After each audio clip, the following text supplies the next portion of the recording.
All right. All right.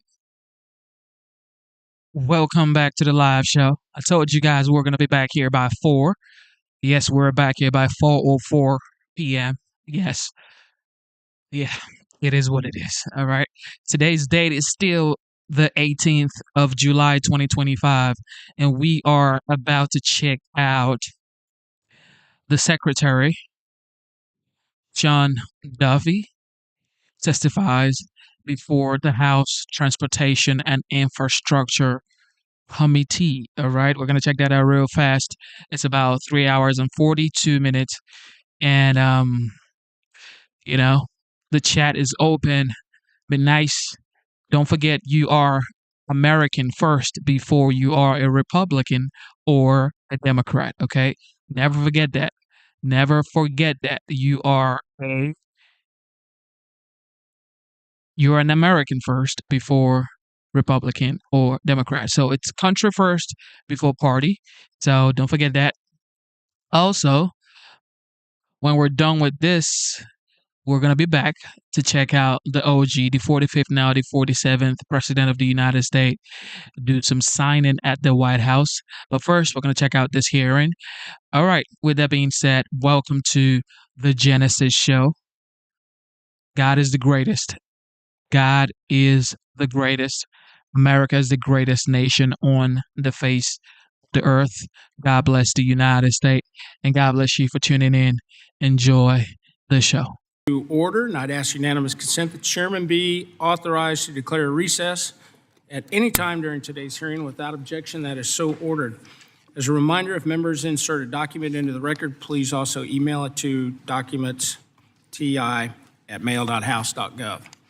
And so due to the expected votes this afternoon and understanding the Secretary's schedule after consulting with Ranking Member Larson, without objection, I would ask unanimous consent to limit member questions to 3 minutes each to allow maximum member participation.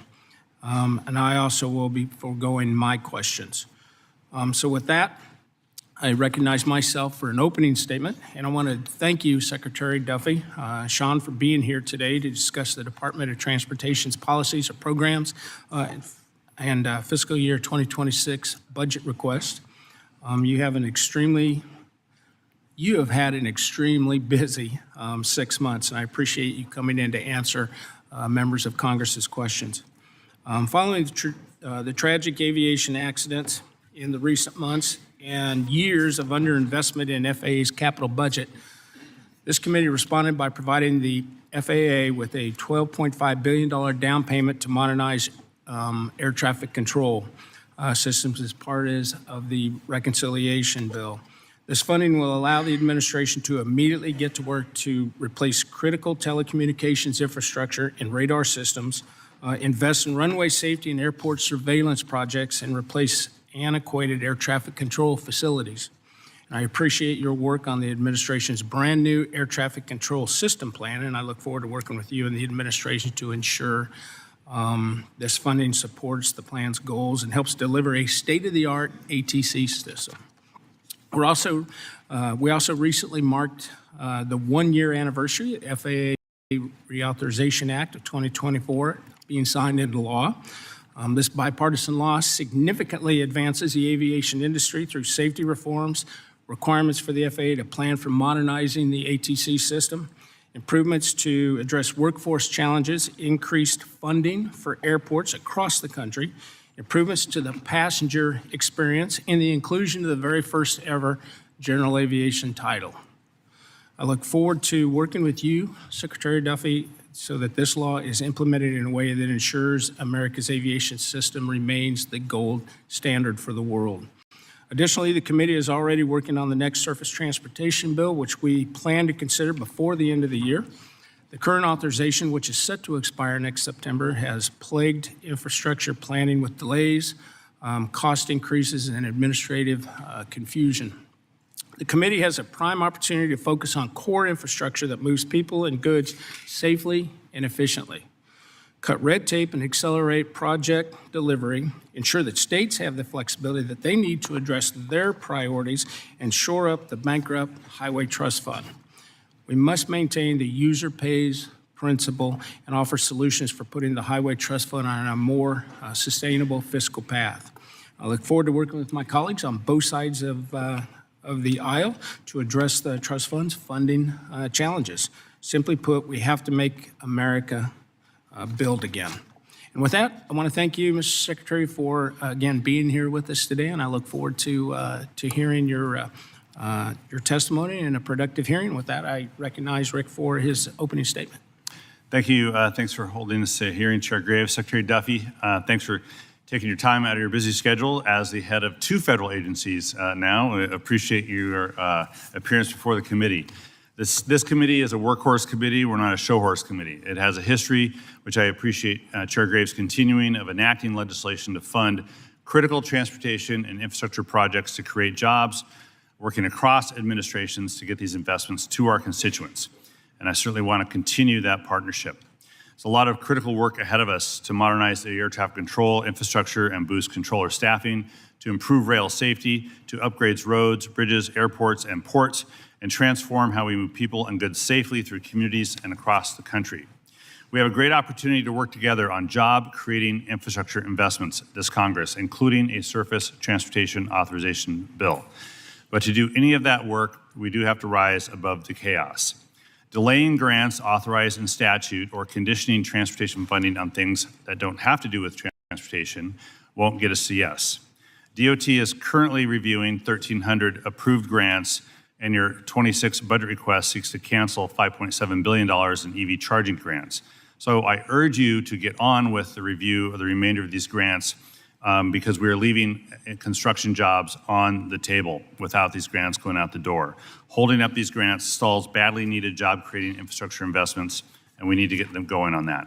Firing federal workers who oversee infrastructure or carry out critical safety missions won't get us to yes. More than 4,100 DOT employees have left the department, and several agencies in the department, including FHWA, FTA, and NHTSA, have seen reductions of more than 25%. So I urge you to consider how you're going to expedite project delivery and advance safety with the decimated workforce. Privatizing air traffic control won't get us to yes. The 24 FAA reauthorization for airports provides a blueprint to make long overdue investment in ATC infrastructure. My priorities are increasing the FAA's ATC and aviation safety workforce to meet growing airspace demand, expediting the deployment of critical runway safety technology, and replacing outdated ATC infrastructure, notably telecommunications, which are the nervous system of the ATC network. In the wake of the tragic Potomac mid-air collision and trend of near misses, we have to get it right. Now that Congress has provided DOT $12.5 billion to launch this mission, we need specifics on DOT's plan to improve our ATC system and ensure the safety of the flying public. And cutting off critical safety investments won't get us to yes. We have a national epidemic of preventable highway deaths. There's a clear federal interest for us investing in the infrastructure to ensure the safety of all modes of travel, including cars, trucks, bikes, shared use paths, and sidewalks. Congress has enacted programs that make these projects specifically eligible for federal funding, and unilateral actions by DOT to halt legally dedicated funding and reaching back to already awarded grants will make the traveling public less safe.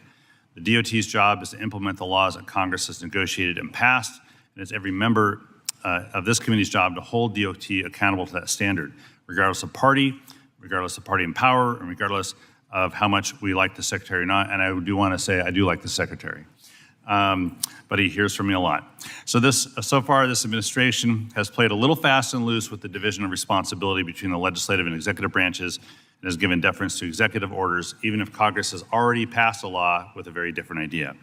So you received a lot of letters and inquiries from many members in this committee. I certainly collect a longer list of inquiries today, and I urge you to respond to each of these requests in a timely manner. I do want to thank you in advance for keeping us informed of the department's actions so that we can represent our constituents, solve transportation problems, and improve safety. I look forward to your remarks in today's discussion. Before I move on, I do want to yield the remainder of my time to Representative Chuy Garcia for a brief statement. Thank you, Ranking Member Larson, for yielding so that I can express my support for the Disadvantaged Business Enterprise Program.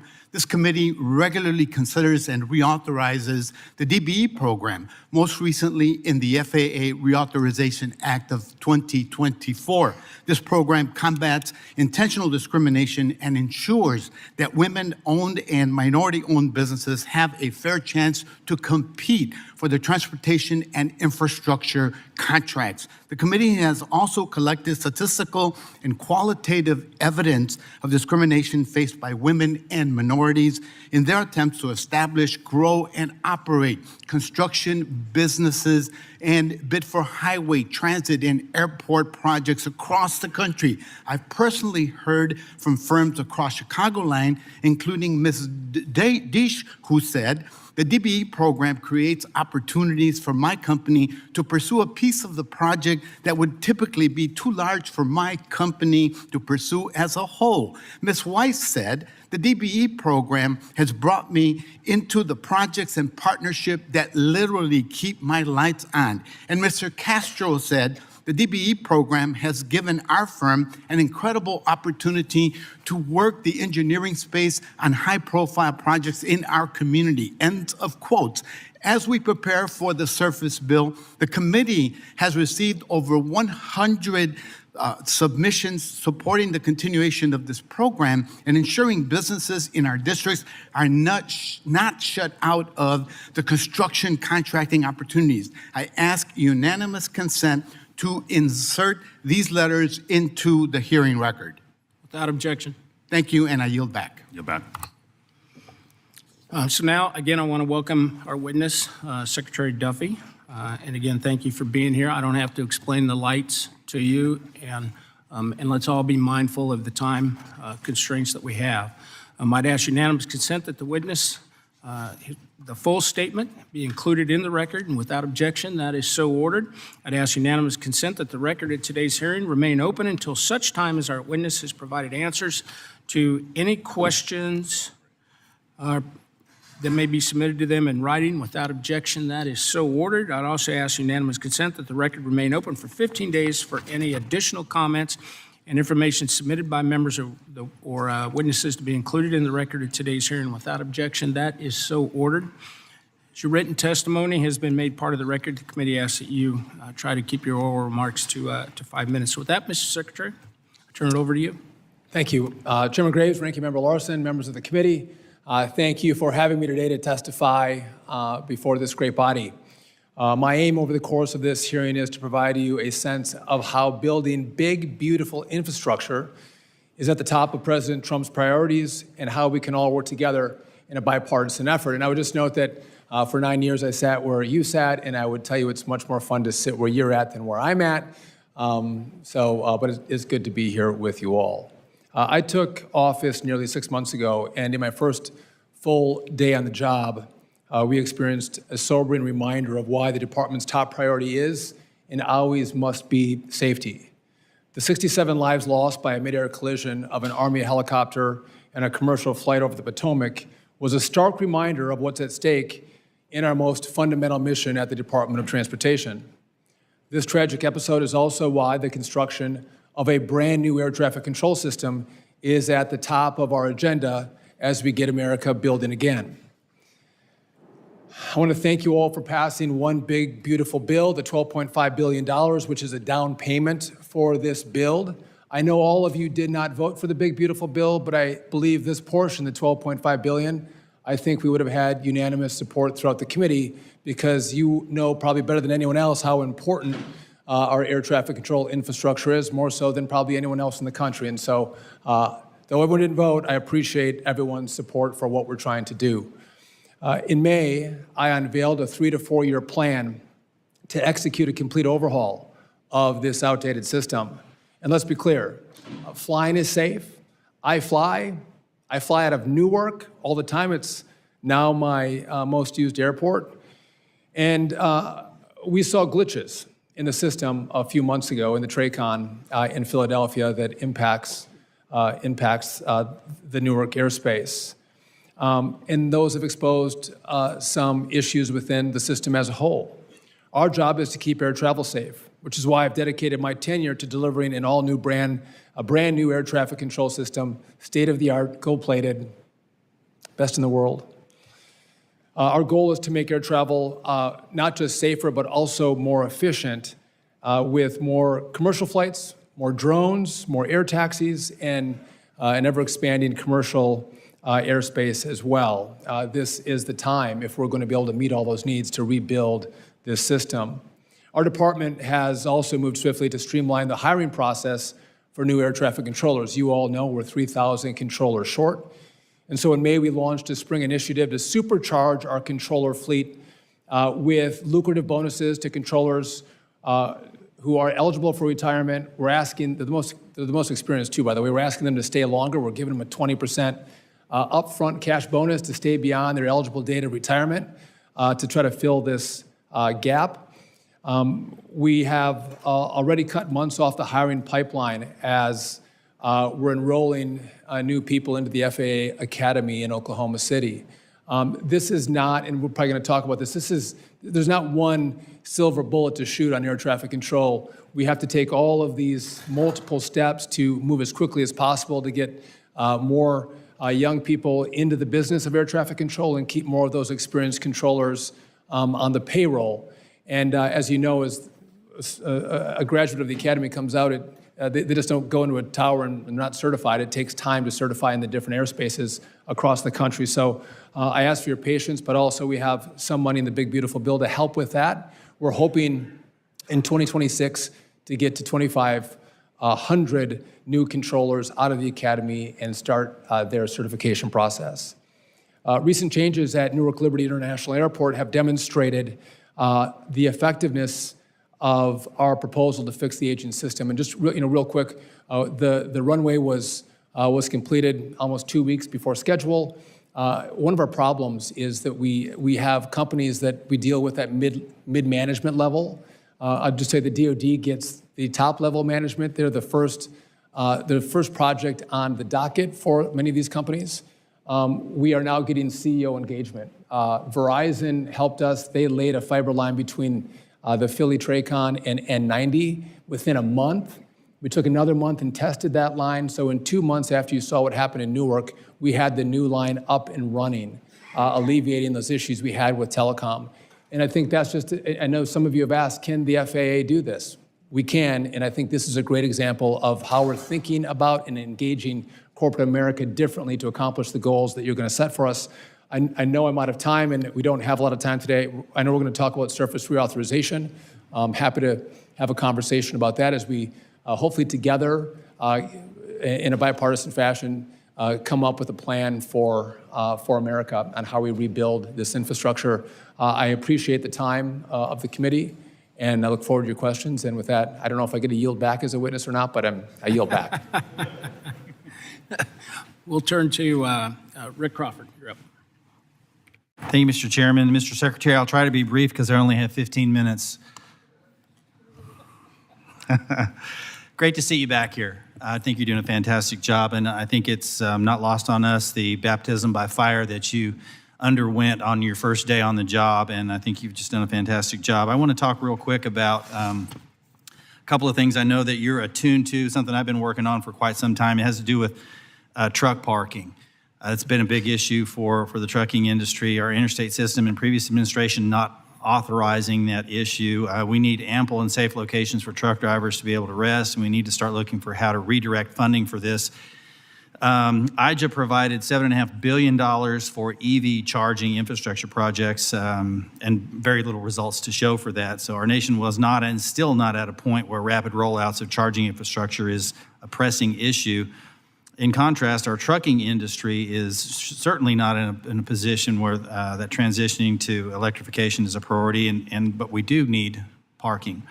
And so that said, I was happy to see the announcement by the administration of a commitment of $275 million directed to truck parking. However, I believe redirecting funding that was meant for EV infrastructure to support truck parking is actually a step in the right direction. Can you talk about that a little bit? What are the efforts within the agency to explore redirecting EV infrastructure as it applies to truck parking? Truck parking, we saw in COVID how important our truckers are. Mm-hmm. And so there's two components of this. One, it's the quality of life for our truckers, but also it's a safety issue. We have our trucks parking on on-ramps, off-ramps, in any location they can find. And I think it's important for us to think through how do we provide more truck parking to provide safety for the truckers, but also the other traveling public. Again, a big grant went to Florida, but we are going to continue to focus on the highest needs around the country where we can deploy grants to provide additional truck parking, again, safety and quality of life for the trucker. Excellent. FY 2020 NDAA, Congress passed the Transit Infrastructure Vehicle Security Act, and our intent was clear in that legislation. That was to prohibit U.S. taxpayer dollars from being used to purchase buses and passenger rail cars from Chinese state-owned entities or supported companies. TIVSA was a necessary step to protect national security, strengthen American manufacturing, and prevent market-distorting Chinese entities from undercutting U.S. transit supply chains. Companies like BYD and RIDE are attempting to exploit the law now through deceptive affiliate creation designed to evade TIVSA's restrictions. I've been working with Representative Khanna on the Stop China Act to strengthen TIVSA, but in the meantime, it's critical that the department implement existing law in full alignment with congressional intent.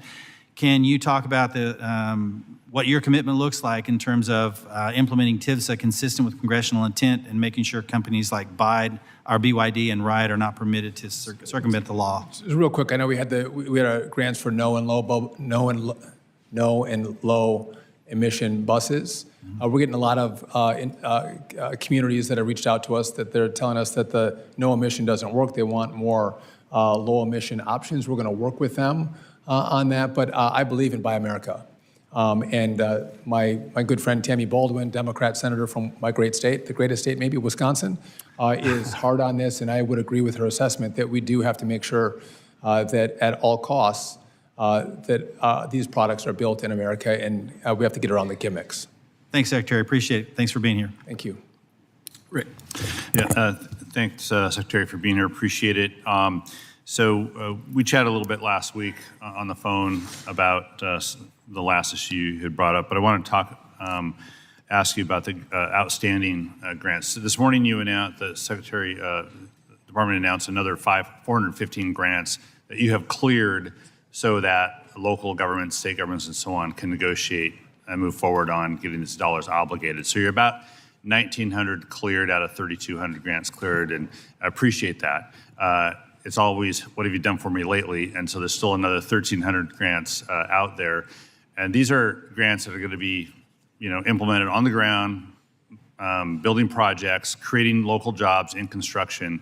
Do you have a specific timeline to finish the review of the remaining 1,300 grants so that communities can get on with job creation? I appreciate the question. My hope is that in late summer, early fall, we can complete that review. And there's a lot of questions on this. Can I just have 20 seconds to say that we have been left 3,200 grants. That is a historic number from the last administration. I know you all want your grants, but I don't think everyone recognizes the workload that was left to us. There was announcements without the work done to do grant agreements. We are working through it, and I would just note for the committee that at the first quarter of every year of the last administration versus this quarter, we are getting more grants completed and out the door.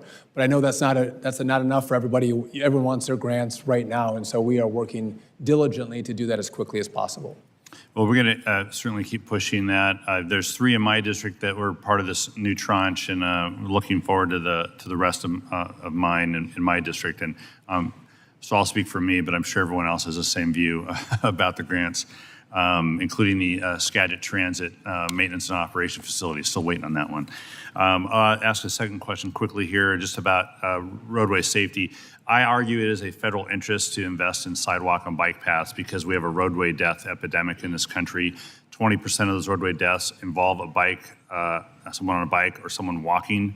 We need to separate those folks from the cars and trucks so that the folks driving cars and trucks know that they are themselves separated from bikes and ped. That's why there's a federal interest in decreasing the number of these roadway deaths as much as possible. So I'm going to make that argument as we move through surface transportation to ensure that we're funding these Safe Streets for All grants, which you're moving forward on, which I appreciate, but those are planning grants, and we need to implement those and fund these local projects so that people have safe places to walk.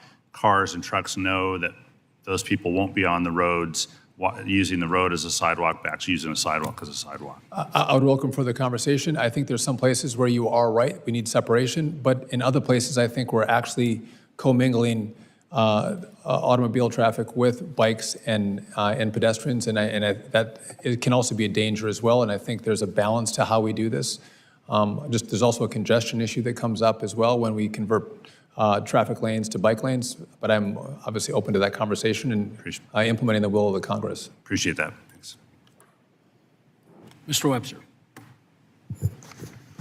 Thank you, Mr. Chairman. Appreciate it. Secretary Duffy, with the creation of a federal infrastructure bank, which would leverage private investment only, supplement the existing funding tools that are necessary to do our infrastructure projects? Do you believe that? I do think there is a role for private capital to come into play. I would agree with that. And by the way, a lot of the private capital that I do see coming in is foreign private capital. It'd be great if we saw American private capital, because some of these returns are pretty good. I'd like to see more American private capital come into the projects where it's appropriate for that private capital to be deployed. Most rail projects take place under existing right-of-ways. However, routine maintenance and replacement projects on existing rights-of-ways can still trigger a burdensome, unnecessary environmental reviews under NEPA. Should routine maintenance and infrastructure projects automatically qualify for a NEPA categorical exclusion? Is that a possibility? That's a broad question, but with balance, yes, I do think they should fall within a categorical exclusion, yes. Again, and we're working to streamline the NEPA process, and I know a lot of you want to see your projects move faster and more cost effectively, and I think we'll do our part in Congress, but I need the help of the department. I need the help of the Congress also to think through how we navigate NEPA more effectively, because it's costing too much and taking too long.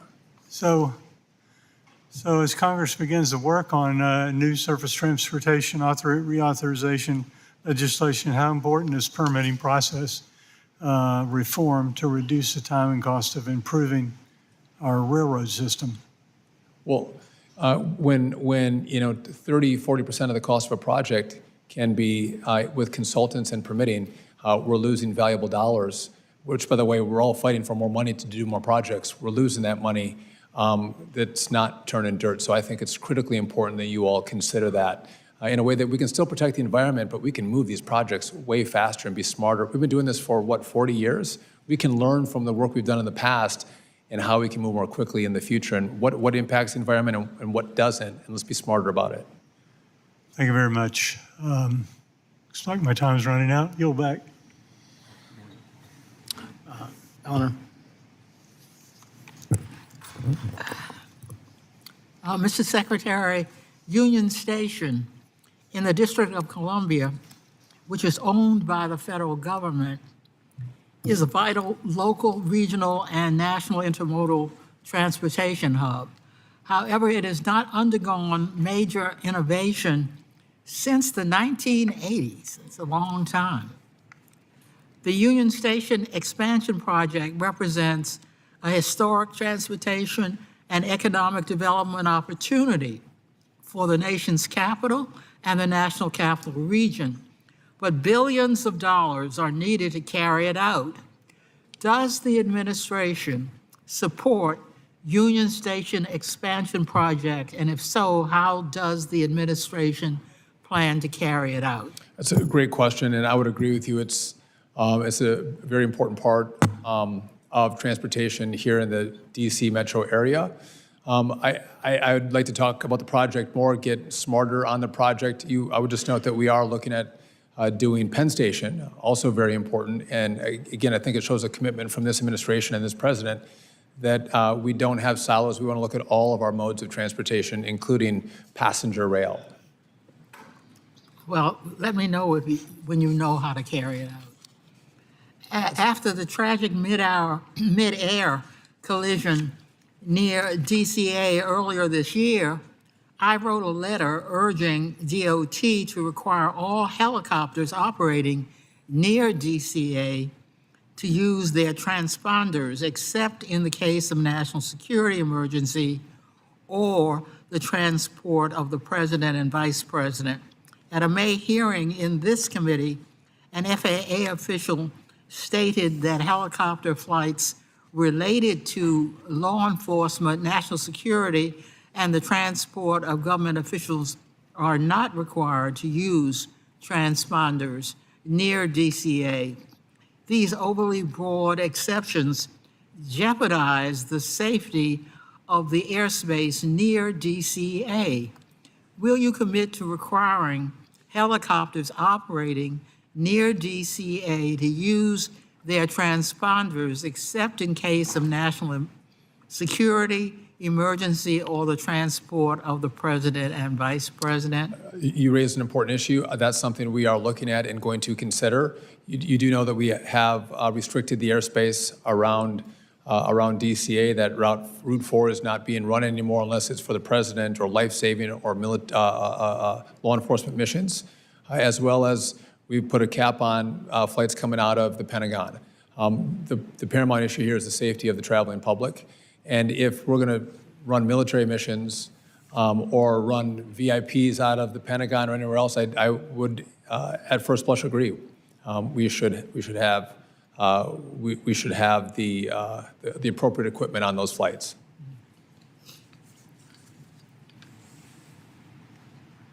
Mr. Perry. Thanks, Mr. Chairman. Good to see you, Mr. Secretary. Thanks for your response to my letter regarding the I-83 bridge project spanning Cumberland and Dauphin County in the 10th District. Said it's under a DOT review. I know that the ranking member also kind of queried you on some of this stuff. I'm just wondering if you have a timeline. We appreciate your involvement and your interest in it, but we'd like some certainty because there's a lot of work being done out there on the approaches, and we want to make sure that there's going to be a bridge to connect to those approaches. So do you have a timeline or anything we can look forward to? Again, so we are working as quickly as possible. And again, I know how important these projects are. You guys have heard me say this before. I'm pulling out a lot of the green and social justice out of the NOFOs that were required by the last administration, but the Congress did not require. So that has taken us a little bit of time. But again, they gave us almost 1,000 announcements between Election Day and Inauguration Day in the last administration. In the last Trump administration to Biden, it was 100. And Obama to Trump was 50. They did 1,000 for us. And so you all want your projects, but you have to recognize what's been dumped on our plate. And so I get the importance of everyone's districts and everyone's states and everyone's projects. And we are going to continue to work I get it, diligently Mr. through Secretary. those. I got to ask, right? I know be you a do. champion for our district. So let's turn to traffic control modernization. GAO found that over three quarters of the FAA's air traffic control systems were unsustainable or potentially unsustainable or worse. And it looks like we're looking at the FAA's current pace for replacing the facilities as a staggering 300 years. A 300-year timeline. It looks like your program wishes to get to 80 years, which I still find unacceptable. Can you talk about the procurement process and maybe specifically to narrow in on traffic control centers and the use of remote or digital towers to maximize productivity and any changes that you're looking at in the procurement process, which is badly broken? So the Congress has given unique procurement authority to the FAA. They haven't used it. We are going to use it in this project. But again, you're right. If we are on the current plan, we're over 300 years to replace all the towers, TRACONs, and centers. We are going to need more money from the Congress. This $12.5 billion, you're going to get new telecom, new radio, new voice switches, new radar in one center, which is, these centers are expensive. The most recent center built, I think, was in Alaska in 1967. This is really old stuff. We will need more to do it, but no offense to anybody, but the way Congress spends money, we're talking $31.5 billion to do the full project. And my hope is that we'll have an additional conversation about how we can do that. And I think time is of the essence. We can't wait 300 years. We can't wait 13 years. We need to be doing this now. Thank you, Mr. Chairman. I yield. Mr. Nadler. Thank you. Secretary Duffy, as recently as last week, you again attacked the MTA, claiming there's a surge in subway assaults and accusing the agency of withholding information. But many of your statements misrepresent the facts and ignore documentation already provided to your department. I want to address some of those claims directly. First, are you aware that major crime in the transit system, including assaults, is down 3% since last year and down 8% since 2019? Well, I would say That's a yes or no question. well, no, that's wrong. The assaults that we've seen are up 60% with MTA in the system Excuse me. since 2019. Why do you continue to ignore this and lie about this in your public comments? Well, my question, why do you continue to lie about people being lit on fire in subways or pushed in front of trains? You should be fighting to make sure your subways are safe. Our subways You are... want people to ride subways, let's make subways safe. We'll fund Reclaiming them. my time. Our subways are safe, and I gave you the statistics. They're wrong. Second of all, you claimed earlier this year that there was no study of traffic impacts before the implementation of the congestion relief program. Are you aware that in 2023, your office received a nearly 4,000-page environmental assessment that thoroughly analyzed traffic patterns, transit operations, and environmental impacts in detail? Are you aware that your governor did not want to move forward? I asked if your question, are you aware that you congestion got, pricing are you aware because you that, didn't want the excuse electorate me, to know that? Answer my question. Are you before aware that November? you got that 4,000-page environmental assessment? That went to the last Yes or no? To the last administration, they got it. You got it. If so, why do you continue to deny its existence? I haven't denied any existence. Okay. That's not- Secretary Duffy, as you know, your attempt to but revoke the... you're mischaracterizing what my complaint has been. That our roads are not for the elitists, the ones who have money or someone pays for their vehicle to drive into a cordoned area. I believe everyone All right, has that's a my right next- to use our roads. So if Secretary- you can't afford because Secretary you're poor, Duffy, as why you should know- you be excluded from driving into the city of New Reclaiming York? my time, Mr. Secretary, as you know, your attempt to revoke the MTA's congestion pricing approval came after the program had already undergone a full NEPA review and was formally cleared by the Federal Highway Administration. Can you identify a single precedent under any Republican or Democratic administration for unilaterally rescinding approval of a program like this after it completed the full environmental review process? Yeah, so the example is that you have never had a cordon pricing situation like Oh, this. yes, where there have only been. the elites, What do you only call the- the New Jersey Turnpike? There's a road right next to it. Every road we have, you can take Secretary an Duffy, additional why road do you to continue access to your lie point about of New York destination. City? You're lying. Don't call me a liar here. I'm This is calling the you a one- liar because this you've is the lied one- This continually. is the one area where you have to pay $9 every single day to access Manhattan.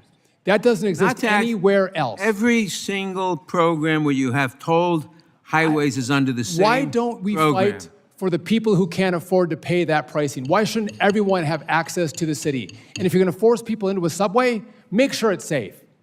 Very simple. It's safe. I gave you the statistics. I gave you the stats. Well, your statistics are wrong. Time has expired. Man. Let's remember the decorum in the committee room, please. Mr. Babin. Thank you very much, Mr. Chairman. I want to thank you, Secretary Duffy, as well, for being here today. We appreciate the good work you've been doing at DOT. It's good to have you back in the people's house.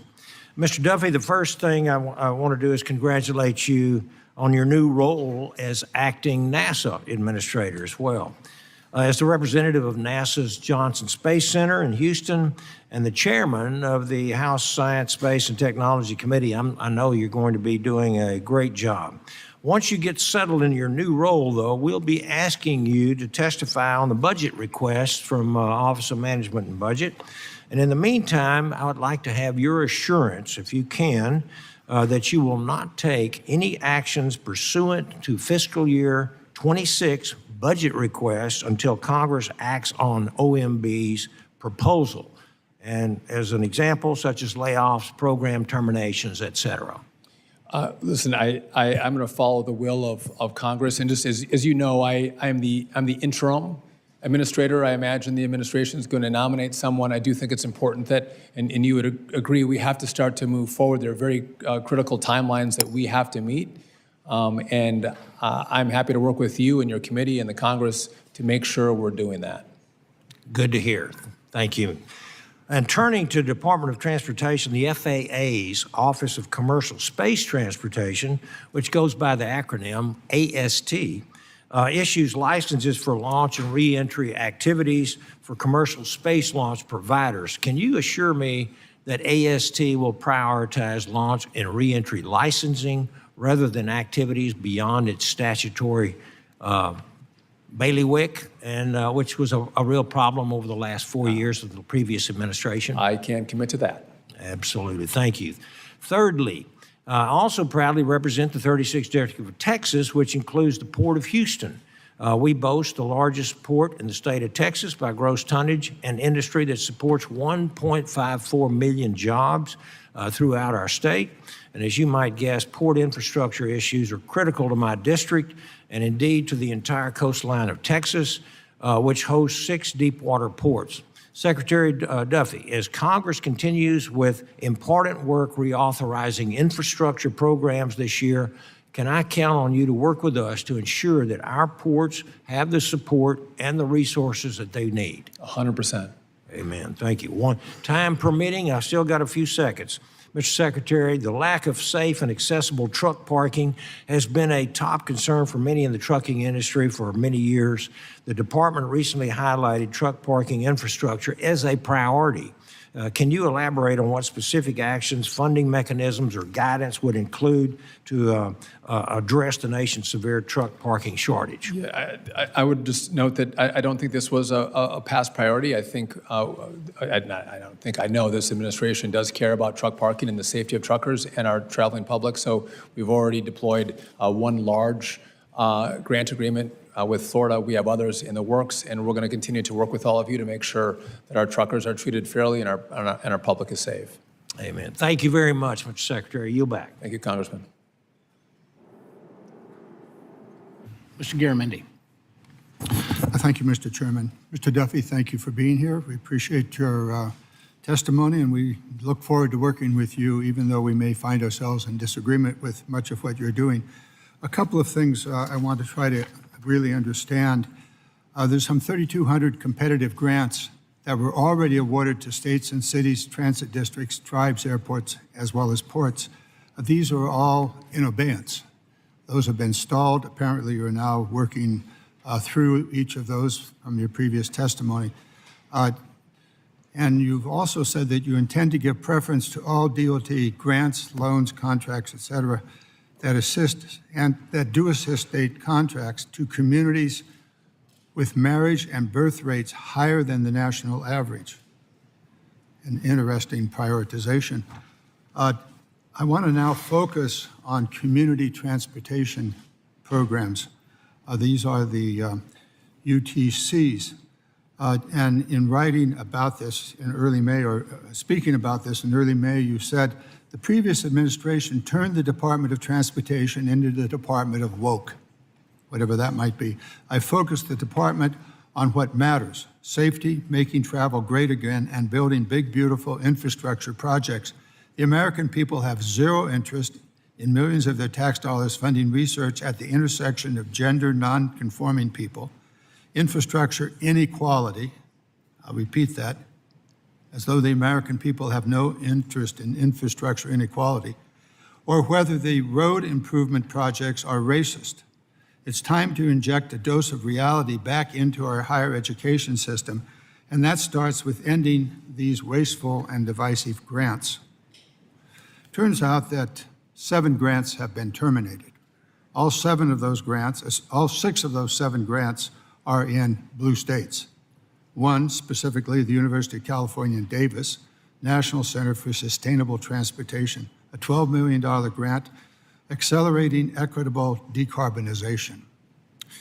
City College of New York, University of Southern California, Pacific Southwest Regional Transportation Center, New York University, San Jose State Mineta Consortium for Emerging Efficient and Safe Transportation, a $6 million research on intermodal inequalities, particularly how improvements to auto travel can benefit higher income, often white drivers, while depressing transit ridership potential and depriving it.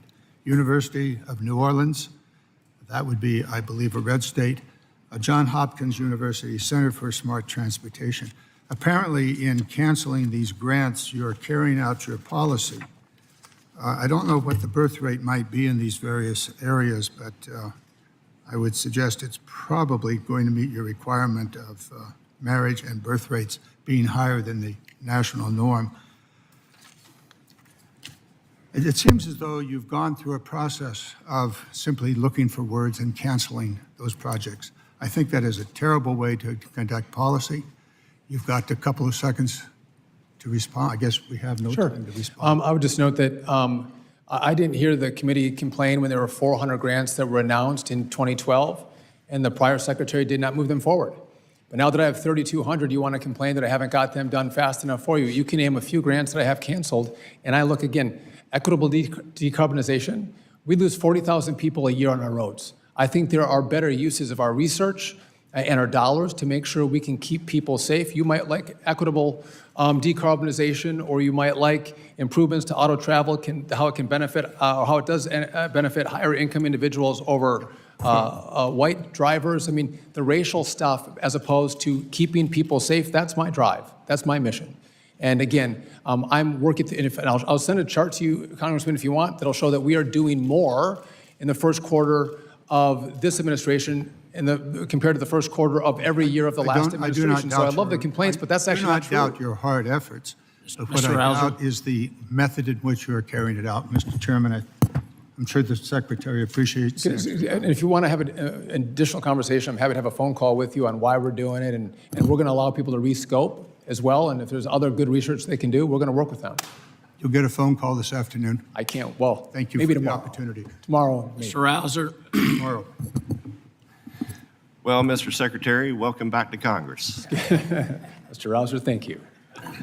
Great to see you, and you're doing a fabulous job. I thought I'd give you a little time to lay out the priorities of the administration as it relates to surface reauthorization.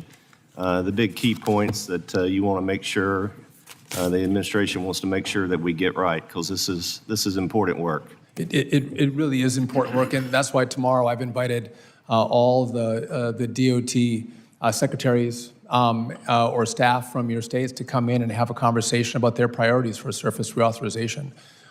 Again, I think it's important that we all work together with the states, with the Congress, and Democrats and Republicans and the department. We want to focus on innovation. How can we do things differently, more cost effectively? I think we want to focus on the efficiency at which we deliver these projects.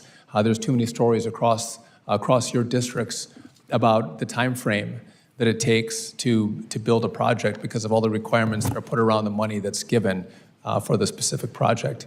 And so I think those two things I think are critical as we look on better deliverables. And as we have a shortfall in the trust fund, could we spend that money better and have it stretch further? Yeah, absolutely. I think you're right on target. You know, the proliferation of new, more narrow grant programs under IJA has created a complex and inefficient landscape for states and local governments seeking federal funding. Given the success of established program frameworks such as the National Highway Performance Program, the Surface Transportation Block Grant Program, and the Highway Safety Improvement Program, would you agree consolidating some IJA programs into broader, more flexible formula programs could streamline the funding process and therefore reduce administrative burden and ultimately allow states more effectively address their unique transportation challenges? It could. I definitely think it could. And one last thing here. You're probably familiar with the Port Infrastructure Development Program. PIDP, as it's referred to, has historically faced issues due to the onerous process of getting grant contracts in place. During the previous administration, the grant awardees reported the Maritime Administration continually moved the goalposts, requesting excessive information previously not mentioned and at times seemed completely irrelevant. How many times have we heard that? This ultimately increases administrative costs for applicants and impacts the effectiveness of the program.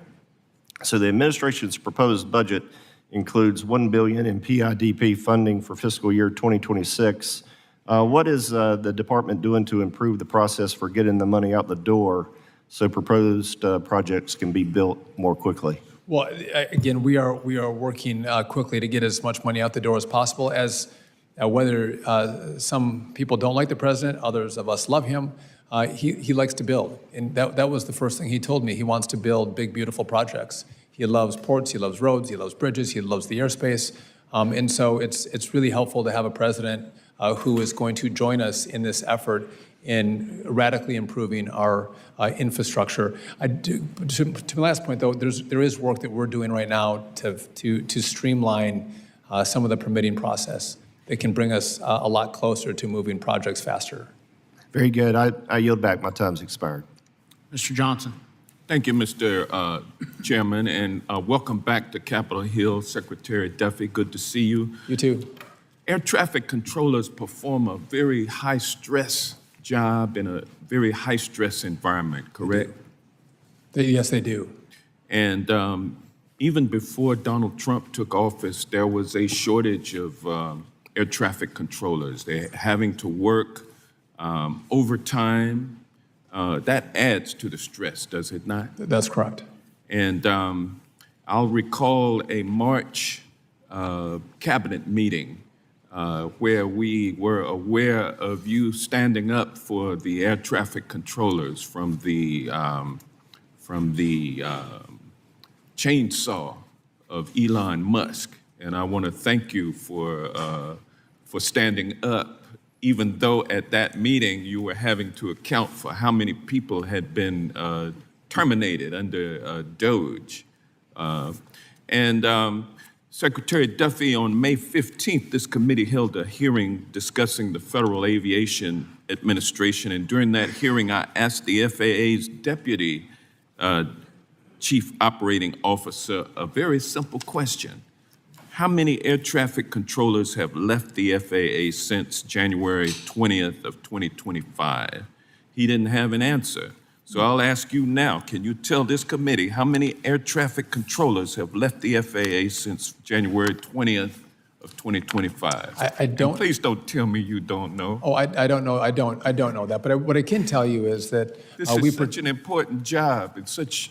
Well, Congressman, I would say that we have new controllers that come in every month, and controllers are eligible for retirement, so they leave. But are you trying to tell us that you don't know how many air traffic controllers are in the building, and how many have left the building? Well, how many are getting ready to come into the building? They're not in the building. They're in towers and Well, I'm centers just and speaking trade cons. figuratively. Yeah, no. So what I can tell you is what I've done to keep those controllers from retirement when they're at the age of retirement, and the 56 is the age of retirement, but a lot of them can retire at 50, 51. We're asking them to stay on, and we're driving more controllers into the academy and out to be trained. And so, again, I can't force people to stay beyond their age of retirement. Let me move on. I appreciate it. I don't have to remind you of the immense responsibility that comes with leading the Department of Transportation. And now, on top of that, you're also serving as an interim administrator of NASA, another role with serious demands and high stakes. And you're a family man. You got what, 7, 8 children? How many? I'm 9, but close. 9? 9. You got 9 children. You're a full-time daddy, full-time job at the FAA, full-time NASA. How can you're Superman? How can you be doing all of this? So, some people might ask how I can do 9 kids, and I do it. And again, I love our country, and we need someone in the interim to make decisions and make sure we're leading forward with NASA. I'm honored that the president has given me this short-term capability, but that is not going to impact my ability to do the important work of the DOT. Well, I really would like to know how many air traffic controllers have left the FAA since January 20th of 2025. I'll follow up, Mr. Johnson. I Thank think you. there's 14,000 total, so it'd be kind of hard to know. Mr. Boss. Thank you, Mr. Chairman. Thank you, Mr. Secretary, for being here. So apparently, the chairman of the Intelligence Committee has some kind of eyes that we don't know about because he took my first 2 questions. But as a Marine, I'm going to adapt and adjust. Okay. His second question was about and I'll explain this. You know, you and I both support American-made goods and strengthening the supply chain. In the National Defense Authorization Act of 2020, Congress established a prohibition on the use of federal transit funds to procure passenger rail, cars, trains, buses, and from Chinese and state-owned support groups like CRRC. Any expansion to prohibit requires contracts that were signed before 2020, and no significant modifications can occur, according to that law. The Biden administration provided Chicago Transit Authority with $200 million last year for rail replacement, and I have concerns that some of those funds could be up and being used to purchase from CRRC. So my question is, given the requirement of the law, Chinese state-owned rail manufacturers like CRRC, has DOT conducted reviews of the Chicago Transit Authority to continue that they might be using these funds illegally? I am not aware of that. I will circle back with FRA and I'll get you an answer on that. But I'll tell you this: I am committed to the Buy American provisions, and making sure that we are not funding Chinese companies to build product in the U.S. Thank you. Also, both of you and I come from rural America, God's country, as we call it.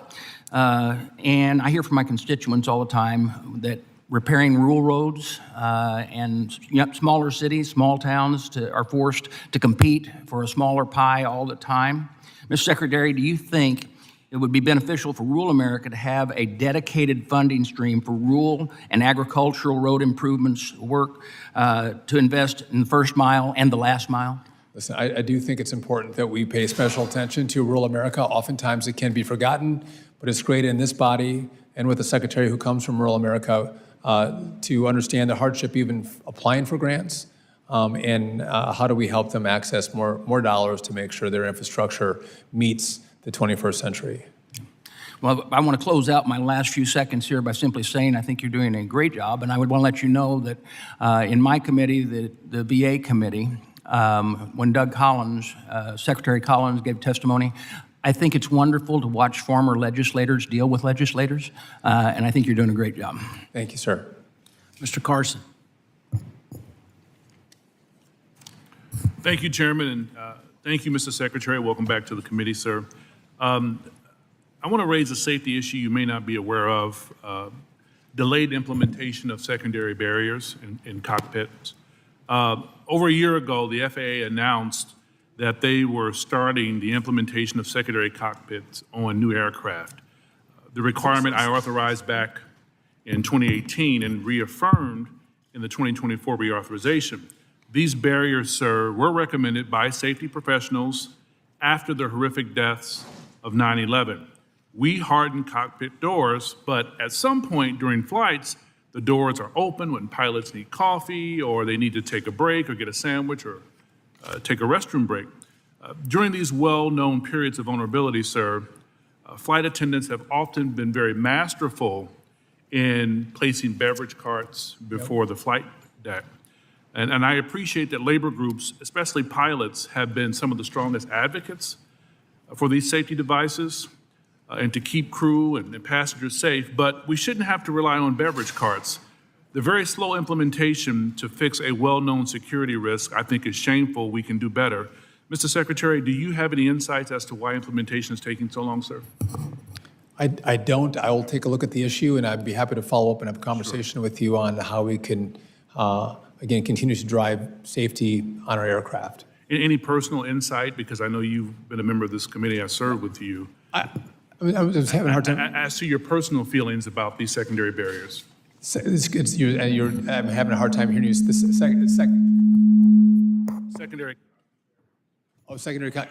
Listen, I would want to look at a number of different variables, but obviously we saw with 9/11, and we all, if you fly, you see this moment where the pilot will come out and use the restroom, and we do have our flight attendants there with barricading with their carts.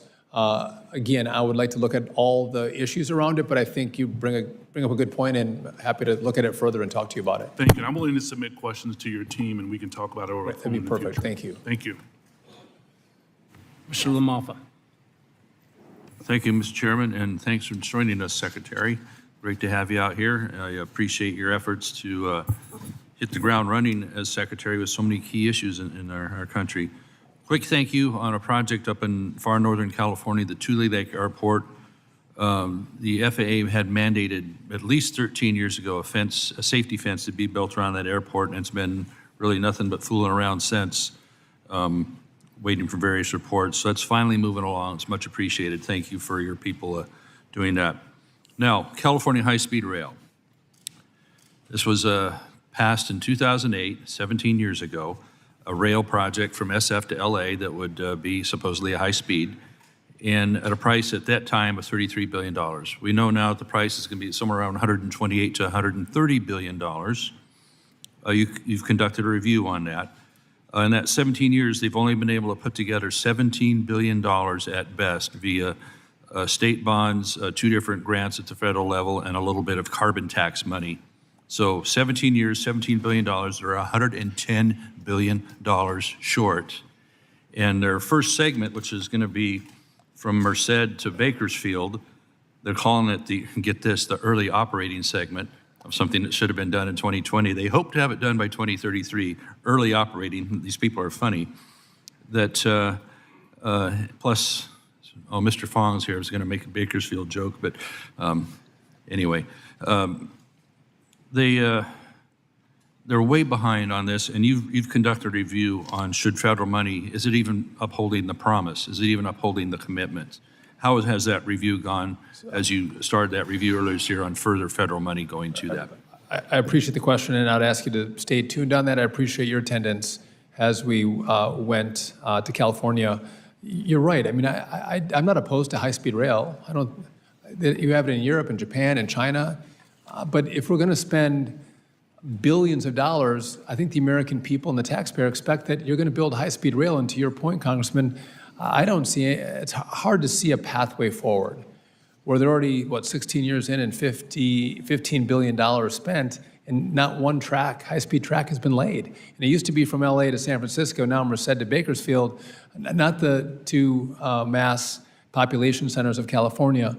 And so I want to look for good projects that are actually going to be built and let the American people see what high-speed rail feels like and how fast it moves people. By the way, and I appreciate you taking a tomato for the team. Right on. We grow lots of them out there. Protesters threw a tomato at him.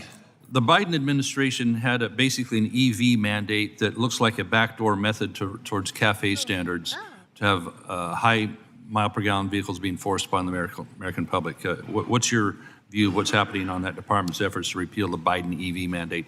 Well, so we're redoing the standard. Hopefully next summer we'll have that done. But again, 51 miles a gallon was not feasible or reasonable. They included EVs. I don't think the Congress anticipated that EVs be included in a fuel economy standard. And so we're gonna rework that rule the way that Congress intended and deploy more common sense. And the amount of money that is added to the cost of a car, we estimate $1,500 to $2,000 a car for the taxes or the carbon credits that have to be purchased for a fleet that can't meet the unattainable standard. Again, we're punishing the American taxpayer. That doesn't mean we don't want efficiency, we don't want to have options, but this is something different than that, is trying to drive an outcome by the consumer, and I think the consumer should always have the right to choose. It steals options from people. Thank you, Mr. Secretary. Thanks to you, Mr. Chairman. Ms. Titus. Thank you, Mr. Chairman, Mr. Secretary. You began your speech by talking about how important it is to have safety in the Department of Transportation. I completely agree. I'm the ranking member of the subcommittee on railroads and pipes and hazardous materials. I want to talk to you about rail safety. As you know, Vice President Vance supported a rail safety bill. The President has supported rail safety, but it's been over 2 years since the Palestine incident, and we don't have a rail safety bill. I wonder what your position is, how you're going to push this forward, what you see should be in that rail safety bill. Well, I have enough respect. That's in the purview of the Congress, but I do think that should be grappled with, debated, and how do we drive safety? East Palestine was horrific for those who lived there and nearby there. And again, I would join your heartfelt effort to make our rail system safer. I appreciate that. And one of the aspects of rail safety is that the Class 1 railroads have requested a safety waiver from you. So this is where this is your purview that would allow them to reduce visual track inspections from twice a week to twice a month. Ranking Member Larson and I wrote you about this, suggesting this would not be a good idea, but the trains claim that this would allow them to use ATI, automated track inspection. Is there anything that's keeping them from using that now? And can you comment on where that waiver is? And Yes, we're thinking through that now. And again, I look at automated track inspection and driving safety and what can be gleaned from this technology versus the human eye. I think there's potentially a real differential. I am concerned about the employment side within the rail industry as well. But I think there's a lot of technology, whether we're seeing cracks in tracks or we're seeing overheated bearings or we're seeing issues on wheels. I think these cameras and technology can advance us light years in driving the safety and preventing early some of these derailments that are, as we know, are catastrophic. Well, I think technology is helpful too, but we've heard testimony that 17 of 23 key track defects can't be seen by this technology. They require the human eye, so I'd hate to see us trade that expertise for something that's kind of trendy. And I think that would be a great conversation that we could have together. Let's look at what we're seeing in data. What are you seeing? And I think it's just right. We want to get this right. And that's what my focus is, because in the end, all of us care about safety, and what are we doing to drive that? Well, thank you, and thank you for your commitment to upholding the two-man crew that you mentioned in your confirmation hearing. Yeah, you're welcome. I yield back. Mr. Burchett. Thank you, Mr. Chairman. Mr. Secretary, thank you for being here. As the 435th most powerful member of Congress, generally a lot of my great questions have already been asked. So when I ask them, the first response you should say is, that is an incredibly gifted question and I'll struggle to answer it, so that people will know that I'm on top of this issue. The first thing is the Tennessee Department of Transportation representatives will be in attendance at your press event tomorrow. I'm pretty close to most of those folks. I worked 16 years in the state legislature, and they are just hardworking public servants. Do you think they'll be allowed to provide input and their priorities for surface transportation reauthorization? That was a brilliant comment and a remarkable question. The answer to that is, yeah, we do want, listen, they're on the ground. We want to hear their feedback, and that was the purpose of setting tomorrow up and bringing them all in and having listening sessions and roundtables. And I know you're going to be announcing the priorities for the next highway bill tomorrow, of course. Can you give a preview of some of those priorities? Again, I don't want to front run. I do think it's important to get data, get feedback, get information before I come out and say what I think we should do. And again, I think we're going to have a great collaborative effort. I think we all hear from our state DOTs what they want to see us do. But I'd like to have those conversations before we advance that conversation. Okay. Do you think you'll have any discussion over safety or work zone bridges, truck parking, celebrating project delivery? And I'm very much afraid of autonomous vehicles, and I'll tell you why. Because I remembered our first meeting when I was the county mayor, and they talked about how that was going to be the greatest thing ever and that we would control it at the local level. And I thought, that's going to be a disaster, because if somebody doesn't like you, are they going to have the ability to turn your vehicle off? And at the national level, I'm all about freedom. I collect old motorcycles. Most of them just break down. They're mostly boat motors. Somebody's just going to throw them off the side of their boat, but they boat anchors, I guess I should say. But and I worry about people's freedom, and I hope you take that into consideration when we move. I know it's going to happen, but it scares the daylights out of me. I 100% agree with you, and it's one thing I think we all grapple with as this technology advances. Some of those advancements can inhibit personal freedom, and we have to grapple with those issues.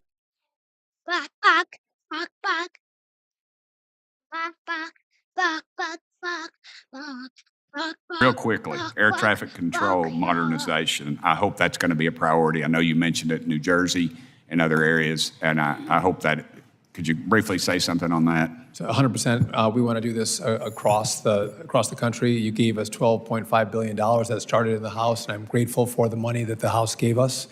You're going to see us move faster and see this build. We don't snap our fingers. It takes time to lay fiber, but we are using copper. We are using floppy disks. This technology is really old, and I think it hasn't been done in the past because it's really hard. And I don't think this body has had faith in the FAA. Next Gen has, I think, been a complete failure. So we have the American people, the Congress, the DOT, the President, the FAA, we're all on the same page of making this a reality because failure is not an option right now. Right. Well, thank you. I've gone over my time, but I would tell you that some of the folks up here are still listening to 8-track tapes. So floppy disks might be in the future for them. Thank you. Mr. Taylor says he's using 8-track tapes. Yes, he is. He's a lot older than I am. Mr. Huffman. Thank you, Mr. Secretary. Welcome back. It's good to see you.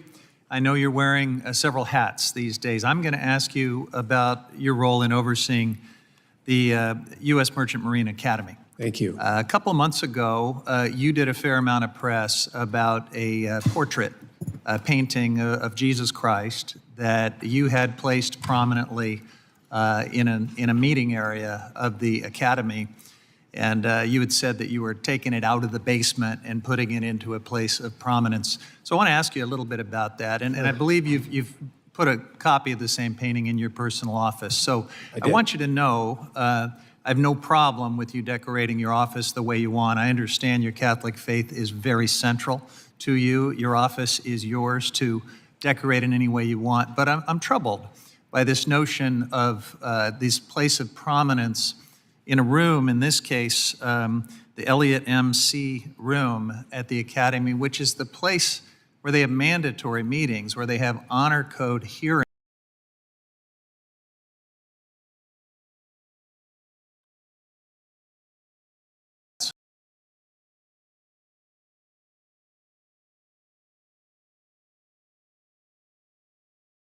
And I guess I want to just ask you, overseeing an institution that is multicultural, that is secular, that is a public institution, what kind of message do you think that sends to the cadets who may not be Christian, may not be religious, or might be part of a Christian sect that objects to the kind of portrait that you've placed in that position of prominence? I would just note that we have the freedom of religion, not freedom from religion. And this painting was in this place of prominence for, I believe, 70 years. And it was folded up and moved to the basement. So the basement was a chapel. It was put into the chapel by your predecessor, not put away to be hidden in a basement, right? That's misleading, Mr. Secretary. It was folded up and put in the basement of the chapel. It was refurbished and then placed in a position in the chapel, but it was also the history, Mr. Secretary. You know this, I think. It started out in a chapel. This is a painting that started out in a chapel. They actually folded the painting up, and now it's being restored. It has to be unfolded to put back in its place of prominence. This is Christ on the water. These are sailors, and it has a lot of history within the Merchant Marine Academy. And I love your attention to this Christ on the water photo, but I think this Congress, and it's not in your body, but this is the most... So what's the message to Jews and Muslims and Hindus and non-religious folks? We all live together. Listen, in their disciplinary proceedings. We all accept everyone's religion, and this is a painting. We don't. I don't know if you have any anti-Semites here. I don't think you do. I hope not. You don't think the Establishment Clause prohibits favoring a single religion over all others? Listen, this is a historic painting. It historically was in a chapel. It's a historic painting. And I have no objection to it being moved. I have actually called for it to be taken out of the basement and put back in its place of prominence. Mr. Secretary, let me just, you also have put birth rates and marriage rates for the first time into transportation funding formulas. Is that policy or is that you have midshipmen that are eating off of paper plates and using plastic forks. They didn't have hot water for 4 months. So if you want to talk about the Merchant Marine Academy, let's look at how these Poor midshipmen have been served by the Congress in the last DOT. You They promised deserve- them more they funding in deserve your better. speech to the I'm cadets. gonna How's ask that you- going? They How's that deserve more going? money, and I need that money from all of you. And I hope you give me the $1.5 billion that's necessary to make this a state-of-the-art academy. But not having hot water for 4 months, that should be what you're concerned about. You don't have paper plates, And you should be maybe concerned about respect that. the First And the Amendment food while you that they deliver eat, hot water, We should be Mr. concerned about Secretary. that. We have a First Amendment for a reason. Mr. Mast. Thank you, Chairman. Thank you, Mr. Secretary, for being here. Thank you for putting that painting in its place of prominence. I'll just give you, would you like to take a minute to continue to respond to this on my time? If I could, the Merchant Marine Academy has been forgotten, has been discarded. And I'm sorry, the men and women that come out of that academy, if you met them, you would be shocked at how amazing they are, how smart they are, how dedicated they are. Remarkable young men and women. And our country has treated them poorly. And my position is, if you're not going to give the money to fix it, shut it down. Or send it to the Navy. But they deserve better. And again, you have mold in showers, you have falling down infrastructure. That is the issue that we should focus on. And by the way, I think we should get the money because, as the president did his shipbuilding EO, if we're going to build ships in America, we need mariners to sail those ships. I would just tell you that the military recruits out of the Merchant Marine Academy at historic levels. They're trying to sign our kids up in their sophomore year. We have more Merchant Marine Academy graduates that go on to be naval aviators, I think more so than the Naval Academy. These are great kids. Let's serve them better. And again, I thank you for your support on moving Jesus out of the basement. Absolutely. I want to ask you three just quick questions, or bring your attention to three quick things. Just number one, I'd ask for, because I was observing the committee hearings from another room, and I noticed that nobody asked you to come to their district yet. So I believe in first come, first serve. So I just want to say, please take the time, come down to my district. There's a few things that I want to show you, and since I was the first one to ask, that means I get priority. The senators were much more aggressive on coming to states. The second thing I'd ask you to just take time to review is the mega grant program. Under the previous administration, there was guidance that if there was a grant received on one front, and if, for example, if you're doing a rail line, obviously rail lines are long, they span entire states and multi-states, that you couldn't necessarily have another grant in a different area. I would ask that you would review that and see if we're going to have the same guidance under the Trump administration than under the Biden administration. And the third point that I would want to bring to you, switching more to the aviation side of things, is parts manufacturers' approval applications, aftermarket parts for aircraft engines, things like that. If we could just have a review of the timelines that the FAA is allowing to go on, just very long periods of time to get these parts approved. It's not something that I think benefits safety in the skies. I don't think that it benefits the passengers and the affordability of air travel when you think about getting these updated parts into aircraft systems. So it's just something that I'd like you to pay attention to, all three of those issues. That's my I'll take a look at, on the aviation side, I'll take a look at that. I would just note that the FAA has a fantastic safety record, but they move fantastically slow. There you go. Duly noted. Thank you, Mr. Chairman. Ms. Brownlee. Thank you, Mr. Chairman, and thank you, Mr. Secretary, for being here this morning. Secretary Duffy, in March, members of this committee wrote the FAA with concerns about the conflicts of interest with SpaceX employees consulting at the FAA.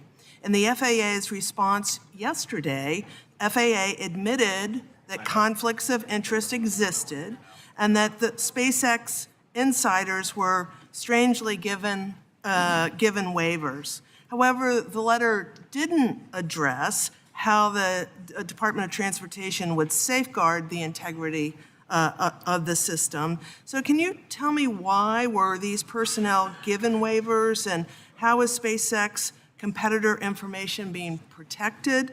And how is FAA ensuring that SpaceX will not have an unfair advantage in awarding government contracts? Thank you for that question. I don't know the letter you have in front of you, but I know how this was set up. I knew that everyone would be concerned about SpaceX coming to the FAA.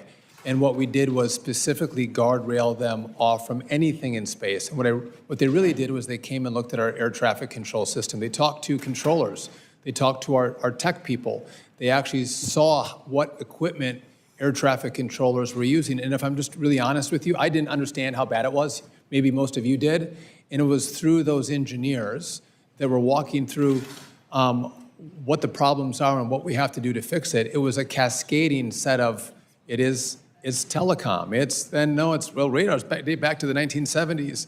So to make you feel comfortable, they had nothing to do with anything in space. It truly was air traffic controllers and the equipment that they use. I am committed to being fair with everybody. I want more competition. I want a lot of companies competing in all these spaces. Are you saying that SpaceX is not going to be in competition for anything around this project? With regard to the air traffic control rebuild? Yeah.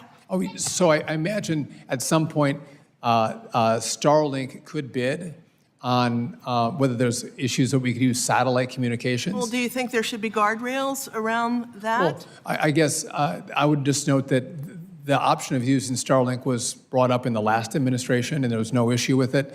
This was not about using Starlink or using cell phone towers. It was really about the infrastructure with copper to fiber. It was the systems that they were using to analyze airplanes on their scopes. That was the true focus. And so, again, I don't want to give any fair disadvantage to one company over the next. Can you tell me how common it is for these waivers to be given? A waiver to come in and a waiver where a company might have a conflict of interest and is waived out. I would argue there was not really a conflict looking at copper versus fiber. I think all of you would go, that's a really important conversation to have that doesn't have anything about rockets or Starlink. The scopes they use, Starlink doesn't do any of that.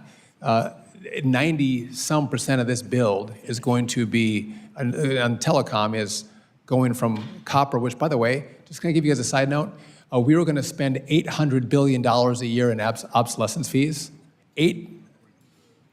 800 million, almost $1 billion in obsolescence fees that we got our telecom providers to give back to us.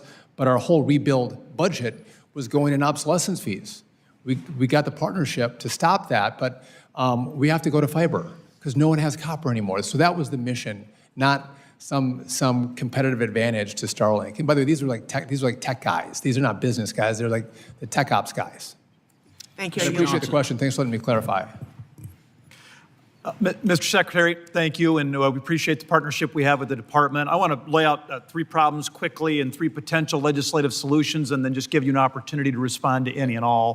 First off, I think it's an embarrassment that the same transportation project that Germany can permit in 6 months takes 6 years to permit in this country. I know you share that frustration. And as you no doubt know, an interactive cloud-based review platform can increase review times or reduce review times by 50%. The administration and your department have taken some good moves to move toward more of a cloud-based platform. I've got a bill, the E-Permit Act, that I think would probably be a great partnership with your department that would mandate the use of that cloud-based review platform. That's number one. Number two, there are substantial national security risks posed by having LiDAR manufactured by our adversaries, the Chinese Communist Party and their partners, and then being installed close to sensitive pieces of American infrastructure. I think it's insane to give our adversaries precise details over railways, roads, ports, other pieces of critical transportation infrastructure. So I have a bill that would prohibit taxpayer dollars from DOT going toward projects that would utilize those sort of LiDAR sensors manufactured by our adversaries. Then number three, it's absurd that we have sanctuary cities who ignore federal law, allow anti-ICE rioters to destroy transportation infrastructure, and then those same local governments will turn around and ask the federal government to foot the bill for the repairs. I'm going to be introducing a bill that would make it clear no DOT funds can go to those sanctuary cities. Any reaction on any of those 3 pieces of legislation, sir? So the first one last, I couldn't agree with you more. If you allow your city to be burned, or even in LA when we're allowing rioters to destroy our streets, the federal taxpayer should not come back and then rebuild what they allowed to be destroyed. I would concur. I would also agree. I'd like to look at your bill on LiDAR in China. but you raised a really important point. And the first bill you had was on what? The e-permit, cloud-based platform Yeah, for NEPA review. I'd like to look at that as well, but at DOT proper, we are trying to consolidate. We have like 12 different programs in regard to grants, and then tech and programming and computers. Like, everything's different, all under DOT. We want to consolidate, and so we can have a dashboard where all of you can see where your grants are. Your constituents can see, where's my grant, how fast is it moving, and then what I want for you to do is, if you want to do oversight with us, I can easily then, you got the documents, I know you have them, just hit a couple buttons and print them off and send them over, and not just for me, but for the next administration as well, to say, hey, it's going to drive transparency. And I think you make it we really cannot realize the golden age of America if it takes us a decade to build anything. Thank you for your cooperation with that, Mr. Chairman. I would yield back. Thank you, Congressman.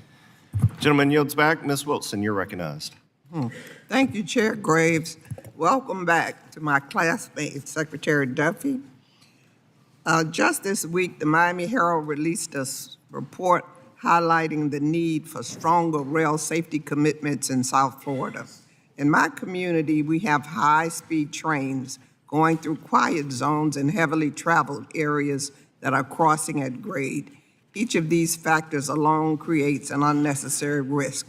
But together, we've made South Florida home to both the most and 6th most dangerous railroads in the country, according to the Miami Herald, based on deaths per million miles traveled.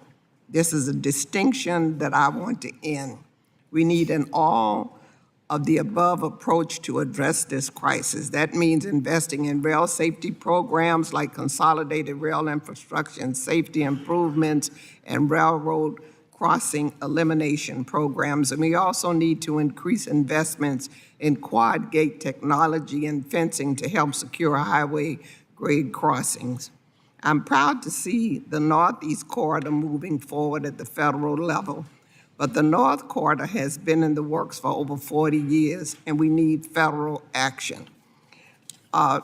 Secretary Duffy, in October 2024, the department announced a $25 million infra grant award to Port Miami. This investment will continue to spur growth at Port Miami, an amazing economic engine that is responsible for 340,000 jobs and an economic impact of $61 billion.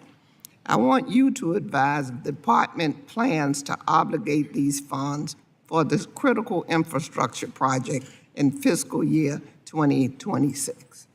So maybe starting on that one first. I don't see any issue with us moving forward, obligating that announcement.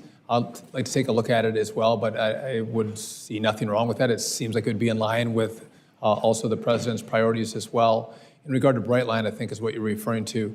There are way too many deaths there, and I know that it's a big story in regard to just people not following traffic signs. There's some suicides and there's accidents as well.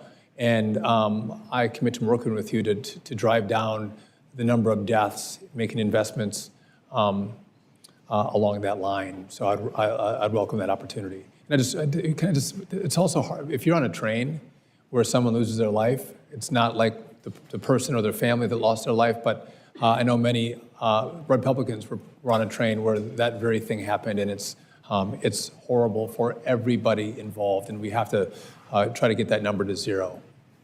I have a whole bunch of questions to submit to you for answers, so I'm going to call you because 3 or 5 minutes is not sufficient. So I'll be calling you about the World Cup, support for the World Cup, Broad Causeway and Bay Harbor Islands, North Perry Airport and Pembroke Pines, rail crossing improvements, labor unions, black aerospace professionals, traffic congestion, public transit investment, Port Miami, the North Corridor, and Northeast Corridor. We are going to have a long conversation, I guess. But FIFA is, yes, I want to support that. We have a huge role in FIFA in making sure transit works, and this is a showcase of America. We'll need your help with the resources for that, but yes, we can talk about the others on a phone call. Thank you. We'll have to schedule like an hour and a half for that call, I think. Just a little housekeeping here. 3 minutes is the time. To help keep things on course, I'm going to tap the gavel with 20 seconds to go. And so just be listening for the gavel tap. This is to accommodate all members because we know the Secretary has a hard stop. Mr. Nels. Thank you. Mr. Secretary, I believe the future is very bright, right? The Senate confirmed Mr. Bedford the other day, the FAA administrator. I think he's going to do a great job. You're doing a fantastic job. One big, beautiful bill, $12.5 billion. Down payment, agree. Get the other $8 billion. I think we can do it. I think we'll have bipartisan support. We have to, right? We have $12.5 billion for modernizing the ATC. I think it's bigger than that. I think it's modernizing the NAS, the National Airspace. It's got bringing in the new entrants. We got to bring it all together. It's just more than the ATC. 100%. It's just more than ATC. The Modern Skies Coalition, all on board with your plan, with the president's plan. I think it's great. We're bringing in stakeholders. I'm having monthly meetings with all these stakeholders, these smart people, right? The smart people, the industry leaders, gifted, talented people. We're meeting every month to talk about what is modernizing the ATC. What the hell does that really even mean? So we're bringing all these people together. We're doing good. I know you're doing what you're doing. We will all come together. It's going to take all of us. We owe it to the American people and the people that travel. We owe them the gold standard. We want to claim the gold standard, and we certainly owe it to the 67 lives that were lost over the Potomac. We must do better, and we can do better, and it's going to require all of us to work together. The supersonic, you know, the president out there was talking about supersonic. We should do that. We should get that done. I filed a bill on this thing to get supersonic. We haven't had it since '73. What are your thoughts on it? Don't you think we need to move in that direction? 100% I agree.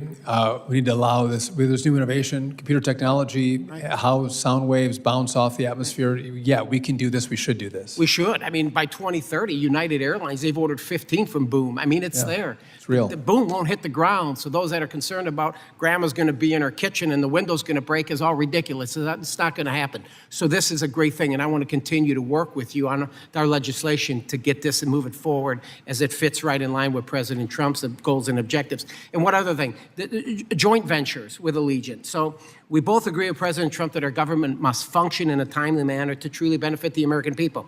To this end, Allegiant and Viva Bus Aerobus joint venture is a great example of this, and their application's been pending for 3.5 years by DOT. The previous administration neglected it, and we just want to make sure that the alliance application for Allegiant and Viva, while allowing legacy carriers, Delta has it. Delta has a deal down with Aeromexico. We need to do this for Allegiant and allow people to travel to the islands.